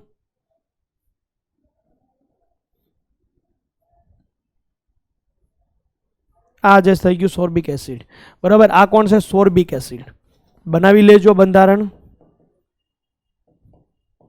સોર્બિક એસિડ. બરાબર. કોણ છે આ ભાઈ? સોર્બિક એસિડ. ને પ્રોપેનોઇક એસિડનું બંધારણ તો તમને ખબર જ હશે. આ થઈ ગયું પ્રોપેનોઇક એસિડ. Propanoic acid. એક છે સોર્બિક એસિડ અને એક છે પ્રોપેનોઇક એસિડ. 1, 2 અને 3 કાર્બન પ્રોપેનોઇક એસિડ. ચાલો હવે જોઈએ આપણે ખાદ્ય પદાર્થમાં એન્ટીઓક્સિડન્ટ્સ કોણ છે? એન્ટીઓક્સિડન્ટ ઘણા આની વ્યાખ્યા એવી બનાવજો ઓક્સિડેશન અનુભવશે નહીં. અરે સૌથી ઝડપથી ઓક્સિડેશન અનુભવશે ભાઈ. સૌથી ઝડપથી ઓક્સિડેશન અનુભવશે. ઓક્સિડેશન અનુભવે. સૌથી ઝડપથી ઓક્સિડેશન અનુભવે. તમે કહેશો સર આનું નામ તો એન્ટીઓક્સિડન્ટ છે. અરે ભાઈ નામ એટલે પાડવામાં આવ્યું છે કે જે માની લો કે કોઈ ફ્રૂટ છે એને તમે કાપી નાખ્યું તો એની જે આ સપાટી છે જોજો થોડાક સમય પછી કંઈક અલગ રંગની થઈ જશે. ત્યાં શું થયું હોય? ઓક્સિડેશન અનુભવ્યું હોય. શું થયું હોય? ઓક્સિડેશન. તો બસ એનું ઓક્સિડેશન ન થવા દે. એનું એ ઓક્સિડેશન ન થવા દે. એની પહેલા આ ઉતાવળો છે ભાઈ. આ પોતે ઓક્સિડેશન અનુભવી જાય. માની લો કે હું કોઈ એક કેમિકલ ઉમેરું છું આની ઉપર, તો જે ફૂડ, માની લો કોઈ ફ્રૂટ છે ઉદાહરણ લઈએ, એ ફ્રૂટના ઉપર જે ઘટક છે એ જે ઓક્સિડેશન અનુભવીને જે બગડવાનો છે, એની પહેલાં એ ઓક્સિડેશન અનુભવે તો બગડે ને, એની પહેલાં આ ભાઈ પોતે ઓક્સિડેશન અનુભવી જાય તો એનો તો ઓક્સિડેશન અનુભવવાનો મોકો જ ના મળે, એટલે આનું નામ છે એન્ટીઓક્સિડન્ટ. ઓકે, ખાદ્ય પદાર્થમાં ઉમેરવામાં આવતા અગત્યના જરૂરિયાત પદાર્થો છે. આ જે ખાદ્ય પદાર્થ પર ઓક્સિજનની ક્રિયાને ધીમી પાડે છે, ઓક્સિડેશનની ક્રિયાને ધીમી પાડે છે, ઓક્સિજન સાથે જે પ્રક્રિયા થઈને ધીમી પાડે, જેથી એનું શું થાય? પરિરક્ષણ. ખાદ્ય પદાર્થનું પરિરક્ષણ કરે છે અને ઓક્સિજન સાથે વધુ પ્રતિક્રિયાત્મક હોય છે. મતલબ કે ઝડપથી ઓક્સિજન સાથે પ્રતિક્રિયાત્મકતા કરી લેશે અને પોતે ઝડપથી ઓક્સિડેશન શું કરશે? અનુભવી જશે. ઓકે, બ્યુટાઇલેટેડ હાઇડ્રોક્સી ટોલ્યુઇન, BHT નામ યાદ રાખજો, અને બ્યુટાઇલેટેડ હાઇડ્રોક્સી એનિસોલ, BH. તમે કહેશો સર આનું બંધારણ તો કહી દો. ઓકે, BHT નું જે બંધારણ છે,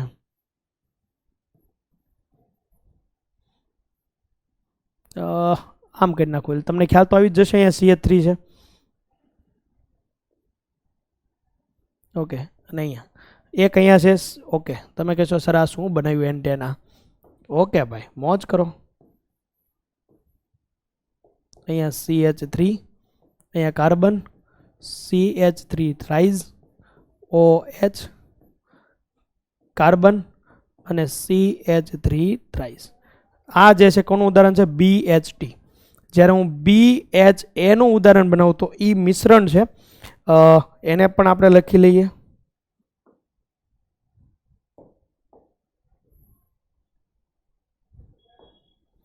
ઓકે,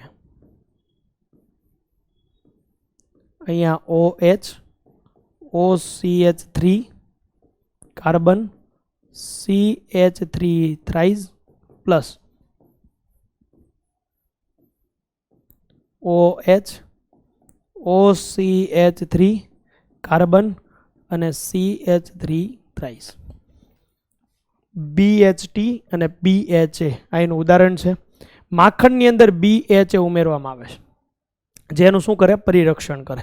ઓકે, ખાદ્ય પદાર્થના પરિરક્ષકો જે છે કેટલીક વખત વધારે અસર ઉત્પન્ન કરવા માટે BHT અને BHA ની સાથે સાઇટ્રિક એસિડ પણ ઉમેરવામાં આવે છે. શું ઉમેરવામાં આવે છે? સાઇટ્રિક એસિડ, જે સલ્ફર ડાયોક્સાઇડ અને સલ્ફાઇડ દ્રાક્ષાઓ, જવાસવ જે છે, શર્કરા જે છે, ચાસણી અને કાપેલા, છોલેલા અથવા સૂકા ફળો અને શાકભાજી માટે શું બને છે? ઉપયોગી એન્ટીઓક્સિડન્ટ છે. કાપેલા જે હોય છે એની તો મેં વાત કરી હતી તમને. ઓકે, છેલ્લો પોઈન્ટ, સફાઈ કરતા પદાર્થો. થોડાક અહીંયા આ ચેપ્ટર જે છે એ થોડુંક વર્ણનાત્મક એટલે થઈ જાય કે આમાં બધા શબ્દો જ છે, બરાબર, પણ એક વખત તમે એક લિસ્ટ બનાવી લેશો કે આ દવા આની માટે છે, જે મેં IMP કીધું, તો એ તમને ખાસ મદદરૂપ થશે. બે પ્રકારના પ્રક્ષાલકો, સફાઈ કરતા પદાર્થો ઉપયોગી હોય છે. એક છે સાબુ અને એક સાંશ્લેષિક પ્રક્ષાલક. આ બીજું કાંઈ નથી, આ છે ડિટર્જન્ટ. Detergent powder. રેડી? એક સાબુ અને એક છે ડિટર્જન્ટ પાવડર. ઓકે, આ પાણીની સફાઈ કરવાના ગુણધર્મોમાં સુધારો લાવે છે. તેઓ ચરબીને દૂર કરવામાં મદદરૂપ થાય છે. સ્વાભાવિક છે, આપણે શું કરીએ છીએ ભાઈ? જે ગંદકી દૂર કરવા માટે આપણે એનો ઉપયોગ કરીએ છીએ, જે કાપડ અને ત્વચાની સાથે અન્ય પદાર્થોને ચોંટાડે છે. મતલબ કે જે કાપડ અને ત્વચા સાથે જે ચોંટી ગયેલું છે એને શું કરશે? દૂર કરશે. ઓકે, સાબુ કઈ રીતે બને? જોજો, સાબુની બનાવટ IMP છે. સ્ટીરિક એસિડ, જે સ્ટીરિક એસિડ જે છે, જોજો, એનો ગ્લિસરાઇલ એસ્ટર, સ્ટીરિક એસિડ સાથે આ ગ્લિસરાઇલ એસ્ટર લાગી ગયો, C17H35, બરોબર. ગ્લિસરાઇલ એસ્ટર એટલે કે તમને ખબર છે ભાઈ, ગ્લિસરોલ જે છે કોને કહેવાય? ગ્લિસરીન કોને કહેવાય? તો CH2OH, CHOH અને CH2, આ થઈ ગયું ગ્લિસરોલ અથવા ગ્લિસરીન તમે કહી દો. એની સાથે સ્ટીરિક એસિડ પ્રક્રિયા કરીને શું બનાવશે? સ્ટીરિક એસિડનો ગ્લિસરાઇલ એસ્ટર બનાવશે. જોજો, કાર્બન જો કેટલા બધા છે? C17H35. ખાસ યાદ રાખવાનું છે તમારે. સોડિયમ હાઇડ્રોક્સાઇડ સાથે પ્રક્રિયા કરશે એટલે તમે જો જોશો તો અહીંથી બંધ તૂટી જશે. અહીંથી શું થશે? બંધ શું થશે? તૂટી જશે. જેવો આ બંધ તૂટશે એટલે અહીંયા આવી જશે OH અને C17H35COO સોડિયમ સ્ટીરેટ તમને મળશે. બસ આ સોડિયમ સ્ટીરેટ જે મળ્યું ને એ જ છે સાબુ. આની જગ્યાએ પોટેશિયમ સ્ટીરેટ પણ હોઈ શકે, C17H35COO. આ શું થઈ ગયું? પોટેશિયમ સ્ટીરેટ, બરોબર, C17H35COO. આ થઈ ગયું સોડિયમ સ્ટીરેટ, જે શું છે? સાબુ છે. ઓકે, સાબુ જે છે બહુ જ જૂના પ્રક્ષાલકો છે, સફાઈ માટે ઉપયોગમાં લેવાતા સાબુ, લાંબી શૃંખલાવાળા, ખબર છે C17H35COO. આને ફેટી એસિડ પણ કહેવાય. જે ફેટી એસિડ સંયોજનો છે, જે સ્ટીરિક એસિડ અથવા ઓલિક એસિડ અને પામિટિક એસિડ સંયોજનોની સોડિયમ અથવા પોટેશિયમ ક્ષાર સાથેની બનાવટથી મળે છે. ઓકે, સાબુ સોડિયમ ક્ષાર ધરાવે છે, જે ચરબીને એટલે કે ફેટી એસિડના જે ગ્લિસરાઇલ એસ્ટર જે છે એ સોડિયમ હાઇડ્રોક્સાઇડના જલીય દ્રાવણ સાથે ગરમ કરવાથી બનાવી શકાય. કઈ રીતે બનાવી શકાય? તો એ ઉદાહરણ જોઈ લીધું આપણે. સ્ટીરિક એસિડના ગ્લિસરાઇલ એસ્ટરની પ્રક્રિયા સોડિયમ હાઇડ્રોક્સાઇડ સાથે કરી, જો પોટેશિયમ હાઇડ્રોક્સાઇડ સાથે કરી હોય તો પોટેશિયમ આવે, સોડિયમ સ્ટીરેટ આપણને પ્રાપ્ત થાય. ઓકે, આગળ આ પ્રક્રિયા સાબુનીકરણ તરીકે ઓળખવામાં આવે છે. સાબુનીકરણ તરીકે સાબુની બનાવટમાં આનો ઉપયોગ થાય. ઓકે, આ પ્રક્રિયામાં ફેટી એસિડના એસ્ટર જળ વિભાજન પામે છે. પ્રાપ્ત થયેલો સાબુ જે છે એ કલીલ અવસ્થામાં રહે છે. હવે કલીલ શું? સરફેસ કેમિસ્ટ્રીની અંદર મેં તમને સમજાવ્યું, પુષ્પ રસાયણ વિજ્ઞાનની અંદર તેને દ્રાવણમાં સોડિયમ ક્લોરાઇડ ઉમેરીને અવક્ષેપિત કરવામાં આવે છે. સાબુ દૂર કર્યા બાદ જે વધેલા જે દ્રાવણમાં જે છે એને શું કહેવાય? ગ્લિસરોલ રહી જાય. દ્રાવણમાં કોણ રહી જાય? પછી ગ્લિસરોલ રહી જાય. અને તમને ખબર છે ગ્લિસરીન યુક્ત સાબુ પણ આવે. રેડી? હમણાં એની વાત આવશે. ઓકે, વિભાગીય નિસ્યંદન દ્વારા તેને પૂર્ણ પ્રાપ્ત કરી શકાય. માત્ર સોડિયમ અને પોટેશિયમ સાબુઓ પાણીમાં દ્રાવ્ય હોય છે, તેઓ સફાઈ કરવામાં ઉપયોગી થાય છે. સામાન્ય રીતે જે સોડિયમ સાબુ કરતાં પોટેશિયમ સાબુ જે છે ત્વચા માટે સુંવાળા હોય છે અને તેને સોડિયમ હાઇડ્રોક્સાઇડના અને સ્થાને પોટેશિયમ હાઇડ્રોક્સાઇડ દ્રાવણ વાપરીને બનાવી શકાય. તમે કહેશો સર કઈ રીતે? બસ મેં તમને એ જ કીધું. અહીંયા NaOH ની જગ્યાએ જો હું KOH લઈ લઈશ તો પોટેશિયમ યુક્ત આપણને સાબુ પ્રાપ્ત થશે, મતલબ કે પોટેશિયમ સ્ટીરેટ. ઓકે, વાત કરીએ સાબુના પ્રકારો. તો મૂળભૂત રીતે બધા સાબુઓ જે છે એ ચરબી અથવા તેલને યોગ્ય દ્રાવ્ય હાઇડ્રોક્સાઇડ સાથે ગરમ કરીને બનાવવામાં આવે છે અને જુદા જુદા પ્રકારે એને બનાવવામાં આવે તો જુદા જુદા પ્રકારના સાબુ બને છે. ઓકે, જોજો, નાવાના સાબુઓ જે સારી ગુણવત્તાવાળા ચરબી અને તેલના ઉપયોગથી બનાવવામાં આવે છે. વધારાના આલ્કલીને શું કરવામાં આવે? દૂર કરીને કાળજી રાખવામાં આવે છે. અને વધુ આકર્ષક બનાવવા માટે તેમાં રંગ અને શું કરવામાં આવે? સુગંધ ઉમેરવામાં આવે છે. નાવાના સાબુને જે છે વધુ આકર્ષિત કરવા માટે એમાં રંગ અને શું ઉમેરવામાં આવે છે? સુગંધ. ઓકે, પાણીમાં તરતા રહે એવા સાબુ, એવા બનાવવા માટે તે કઠિન બની જાય. માની લો કે કઠિન બની જશે તો પાણીમાં નહીં તરી શકે. એની પહેલા તેમાં હવાના પરપોટાવાળા નાના નાના પરપોટાઓને સતત હલાવીને ઉમેરવામાં આવે છે. જો પરપોટાને હલાવીને ઉમેરવામાં આવશે તો એમાં થોડી થોડી જગ્યા રહેશે, પરિણામે કેવા રહેશે? હલકા રહેશે, જે પાણીની ઉપર તરી શકે. ઓકે, પારદર્શક સાબુ બનાવવા માટે સાબુને ઇથેનોલના દ્રાવકમાં ઓગાળવામાં આવે છે. પારદર્શક સાબુ બનાવવા માટે સાબુને કેમાં ઓગાળવામાં આવે છે? ઇથેનોલના દ્રાવકમાં ઓગાળવામાં આવે છે. ત્યારબાદ વધારાના દ્રાવકનું બાષ્પીભવન કરવામાં આવે છે. ઇથેનોલના દ્રાવણમાં ઓગાળવામાં આવે, પછી વધારાના દ્રાવકનું શું કરવામાં આવે? બાષ્પીભવન. ઔષધીય સાબુ બનાવવા હોય તો એમાં ઔષધીય ગુણ વધારવા માટે પદાર્થોને શું કરવા પડે? ઉમેરવામાં આવે છે. ઓકે, સાબુઓમાં ગંધ હારક પદાર્થો ઉમેરવામાં આવે છે, જે ગંધને શું કરે? હારી લે, મતલબ કે ત્યાં શું ફેલાવે? સુગંધ ફેલાવે. દાઢી કરવાના જે સાબુ હોય છે એમાં ગ્લિસરોલ હોય છે, જે સાબુને સુકાઈ જવા દેતો નથી, સતત ફીણવાળો રાખે. સાબુ બનાવતી વખતે તેમાં રોઝિન નામનો ગુંદર ઉમેરવામાં આવે છે, જે સોડિયમ રોઝિનેટ બનાવે છે, જે ફીણ ઉત્પન્ન કરે. જે શું ઉત્પન્ન કરે છે ભાઈ? ફીણ ઉત્પન્ન કરે. ધોવાના સાબુમાં પૂરક પદાર્થો જેવા કે સોડિયમ રોઝિનેટ, સોડિયમ સિલિકેટ અને બોરેક્સ અને સોડિયમ કાર્બોનેટ રહેલા હોય છે. ધોવાના સાબુમાં એ ઘટકો રહેલા છે. તો આ બધા થઈ ગયા સાબુના પ્રકારો. સાબુના પ્રકારોની અંદર જોજો, સાબુની ચીરીઓ, નાના નાના સાબુના જે ચીરીઓ હોય છે એને બનાવવા માટે સાબુના પાતળા સ્તરને ઠંડા નળાકાર ઉપર ચઢાવવામાં આવે છે અને નાના તૂટેલા ટુકડામાં ખોતરીને શું કરવામાં આવે છે? એને બનાવવામાં આવે છે. ઓકે, દાણાદાર સાબુ બનાવવો હોય તો સૂકવેલા નાના નાના સાબુઓના પરપોટા હોય છે. સાબુ પાવડર અને ઘસીને સફાઈ કરવા માટેના સાબુઓ ઘર્ષણકારક જેવા કે હલકા પથ્થરનો ભૂકો, ઝીણી રેતી અને બિલ્ડર્સ જેવા કે સોડિયમ કાર્બોનેટ હોય, પછી ટ્રાય સોડિયમ ફોસ્ફેટ ધરાવે છે અને બિલ્ડર સાબુની ક્રિયાને ઝડપી બનાવે છે. આ બધા થઈ ગયા કેના? સાબુના પ્રકારો થઈ ગયા. ઓકે, સાબુ શા માટે? આ સૌથી મહત્વનો પ્રશ્ન છે, આઈએમપી પ્રશ્ન છે, જોજો. ઓકે,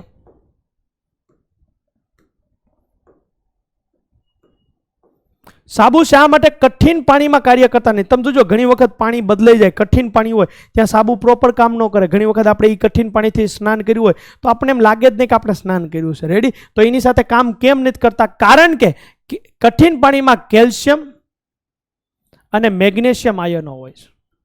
કઠિન પાણીમાં કોણ હોય છે? કેલ્શિયમ અને મેગ્નેશિયમ આયનો હોય છે. જ્યારે સોડિયમ અથવા પોટેશિયમ સાબુ ધરાવે છે, માની લો કે C17H5 જે લખ્યું છે, તો એ પાણીની અંદર માની લો CaCl2 હોય, અથવા હું સાથે સાથે અહીંયા Mg ની પણ રિએક્શન લખી નાખું. માની લો MgCl2 છે, તો તમે વિચારશો તો શું થઈ જશે? C17H35 અને COO આવા બે જે છે કોની સાથે જોડી જશે? Mg સાથે જોડી જશે. બરાબર? અને 2NaCl શું થશે? રિમૂવ થઈ જશે. તો શું થાય? સાબુ સાબુ જ ન રહ્યો. કારણ કે સોડિયમ સ્ટીરેટ જે છે એ સાબુ હતો ને, એ તો સાબુ રહેતો નથી. કારણ કે કેલ્શિયમ અને મેગ્નેશિયમ સાથે પ્રક્રિયા કરી લે છે. જે એને કાર્ય કરવાનું હોય છે એ તો કાર્ય થતું નથી, અને બીજી રિએક્શન કરીને અન્ય પ્રોડક્ટ બનાવી નાખે છે. તો પરિણામે સાબુ જે છે એ કઠિન પાણીમાં કાર્ય કરતા નથી, કારણ કે એ આવા સંયોજનો બનાવી લે છે. તો આનું સોલ્યુશન શું? કઠિન પાણીમાં આપણે સ્વચ્છીકરણની પ્રક્રિયા માટે કોને વાપરી શકાય? ડિટર્જન્ટ.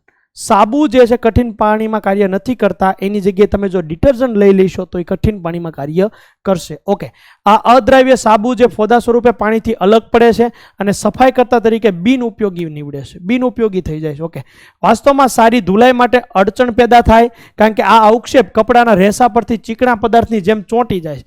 આ જે બન્યું ને એ પાછું કાપડ પર ચોંટી જાય. તમે કાપડને સાફ સફાઈ કરવા માટે યુઝ કર્યું હતું સાબુનો, એ સાબુ જ ગંદકી ફેલાવવા માંડ્યો. ઓકે, કઠિન પાણીથી ધોયેલા વાળ પછી ચીકણા અવક્ષેપને કારણે ચમક વિનાના બને છે. કઠિન પાણીના ઉપયોગથી સાબુ વડે ધોયેલા કપડામાં ચીકણા પદાર્થના કારણે રંગક એક સમાન રીતે અવશોષિત થતા નથી, પ્રોપર રીતે કાર્ય થતું નથી. તો એનું જે સોલ્યુશન છે એ છે સંશ્લેષિત પ્રક્ષાલકો, મતલબ કે detergent, detergent powder. Detergent powder. સંશ્લેષિત પ્રક્ષાલકો જે છે સફાઈ કરતા જ પદાર્થો છે જે સાબુના બધા ગુણધર્મો તો ધરાવે જ છે, અને વાસ્તવમાં પાછું એ તે સાબુ નથી. બરોબર? તે નરમ અને કઠિન બંને પ્રકારના પાણીમાં કામ કરે છે. તે નરમ અને કઠિન બંને પ્રકારના પાણીમાં કામ કરે છે. કઠિન પાણી સાથે તે ફીણ ઉત્પન્ન કરે છે. એ જ કામ હતું ને, કઠિન પાણી સાથે શું કરે? ફીણ ઉત્પન્ન કરે છે. કેટલાક પ્રક્ષાલકો જે છે બરફ જેવા ઠંડા પાણી સાથે પણ ફીણ ઉત્પન્ન કરે છે. સંશ્લેષિત પ્રક્ષાલકોના 3 પ્રકાર છે. કેટલા? 3. એક જોજો, મોસ્ટ આઈએમપી છે આ: ઋણ આયનીય પ્રક્ષાલકો, ધન આયનીય પ્રક્ષાલકો અને બિન આયનીય. મતલબ કે આ કેવા થઈ ગયા? તટસ્થ. જ્યારે આમાં કયો વીજભાર હશે? પ્લસ. ધન આયન આમાં કેવો વીજભાર હશે? માઇનસ. તો આ એનાયન થઈ ગયા, આ કેટાયન થઈ ગયા.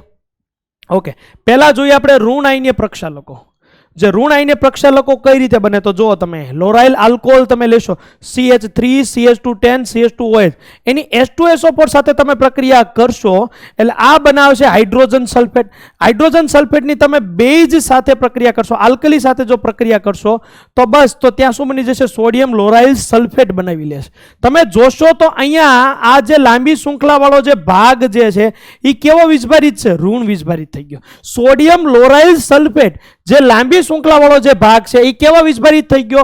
ઋણ વીજભારિત થઈ ગયો. મતલબ કે આ કેવું છે? ઋણ આયનીય પ્રક્ષાલક છે. જ્યારે ડોડેસાઇલ બેન્ઝીન જે છે, ડોડેસાઇલ બેન્ઝીન CH3 CH211 અને આ બેન્ઝીન છે જેની H2SO4 સાથે પ્રક્રિયા કરશો, એ પણ શું બનાવશે? બેન્ઝીન સલ્ફોનિક એસિડ બનાવશે. ફરીથી તેની આલ્કલી સાથે પ્રક્રિયા કરશો એટલે આ તમે જોશો તો લાંબી શૃંખલાવાળો, કારણ કે અહીંયા 11 કાર્બન છે ને, લાંબી શૃંખલાવાળો ભાગ કેવો થઈ ગયો? ઋણ વીજભારિત થઈ ગયો. એટલે આને કેવું કહેવાય? ઋણ આયનીય જે છે સંશ્લેષિત પ્રક્ષાલક કહેવાય. ઋણ આયનીય પ્રક્ષાલકો લાંબી શૃંખલાવાળા સલ્ફોનેટ આલ્કોહોલ અથવા હાઇડ્રોજન કાર્બનના સોડિયમ ક્ષાર છે. લાંબી શૃંખલાવાળા આલ્કોહોલ સંયોજનોની સાંદ્ર સલ્ફ્યુરિક એસિડ જે મેં વાત કરી એ છે કે જે ઋણ આયનીય પ્રક્ષાલકો બનાવે છે.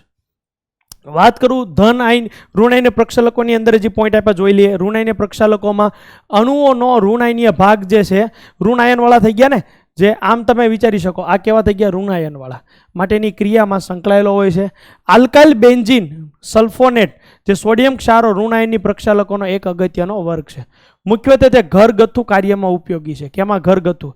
અને જે ટૂથપેસ્ટની અંદર પણ એનો શું થાય છે ભાઈ? ઉપયોગ થાય છે. ઓકે, ધન આયનીય પ્રક્ષાલકો એટલે આમ કરીને યાદ રાખી શકો અહીંયા પ્લસ. ઓકે, ધન આયનીય પ્રક્ષાલકો જે છે એ એમાઇન સંયોજનો જોજો, સિટાઇલ trimethyl ammonium bromide, cetyl trimethyl ammonium bromide. તમે કહેશો આ કઈ રીતે બન્યું? ઓકે, તમે યાદ કરો, RX ની પ્રક્રિયા NH3 સાથે શું બને? RNH2. એની પ્રક્રિયા હજી RX સાથે શું બને? RNH જે છે શું આવી જાય? હજી R આવી જાય.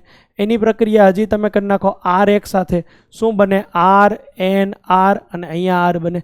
હજી તમે પ્રક્રિયા કરી નાખો RX સાથે તો R4 અને શું આવી ગયું? ધ્યાન આપજો, R4N પ્લસ X માઇનસ. ચતુર્થક એમોનિયમ ક્ષાર, ચતુર્થક એમોનિયમ ક્ષાર, ચતુર્થક એમોનિયમ ક્ષાર બનાવે છે. યાદ છે ને? આલ્કાઇલેશન. યસ. તો બસ એવી જ રીતે આ મળી જાય, cetyl trimethyl ammonium bromide, cetyl trimethyl ammonium bromide. Okay, ઘણી વખત અહીંયા Cl પણ લખેલું હોય. તમે જોશો તો આ લાંબી શૃંખલાવાળાનો વીજભાર કેવો છે? પ્લસ. જેને કેવું કહેવાય? ધન આયનીય જે છે શું છે ભાઈ? ધન આયનીય આ જે છે પ્રક્ષાલક છે, જે ક્યાં વપરાય છે? વાલ કન્ડિશનરમાં વપરાય છે. અને આ સૌથી મોંઘા હોય છે. બરાબર, આ કેવા હોય છે? જંતુનાશક ગુણધર્મો ધરાવે છે, તે મોંઘા છે. એટલે તમે એમ યાદ રાખી શકો કે કન્ડિશનર જે છે કેવું છે ભાઈ? મોંઘું છે.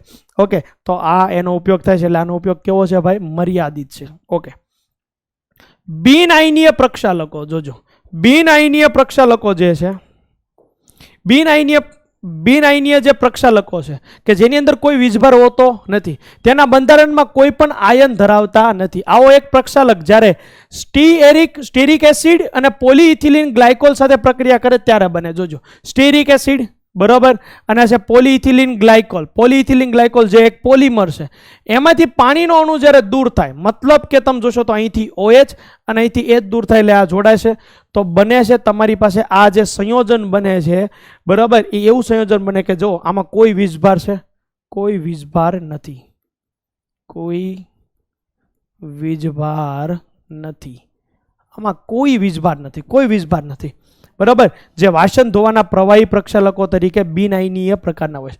બરાબર, આપણે જોયા ઘરગથ્થુ વપરાશમાં કયા જોયા? ઘરગથ્થુ વપરાશની અંદર કયા જોયા? તો કે ઋણાયન જોયા. પછી વાલના કન્ડિશનરમાં કોણ વપરાય છે? ધન આયન. અને જ્યારે વાત કરીએ બિન આયનીય તો કે વાસણ ધોવાના જે પદાર્થો હોય છે એમાં કોણ હોય છે? બિન આયનીય હોય છે. આ પ્રકારના પ્રક્ષાલકોની સફાઈ કરવાની ક્રિયાવિધિ જે છે સાબુની ક્રિયાવિધિ જેવી જ હોય છે. બરાબર, જે ગ્રીસ અને મિસેલ બનાવીને દૂર કરે છે. યાદ કરો મિસેલ રચના, ચેપ્ટર નંબર 5 પુષ રસાયણ વિજ્ઞાન, જેની અંદર શીખ્યા હતા. ઓકે, તો હવે પ્રશ્ન શું છે?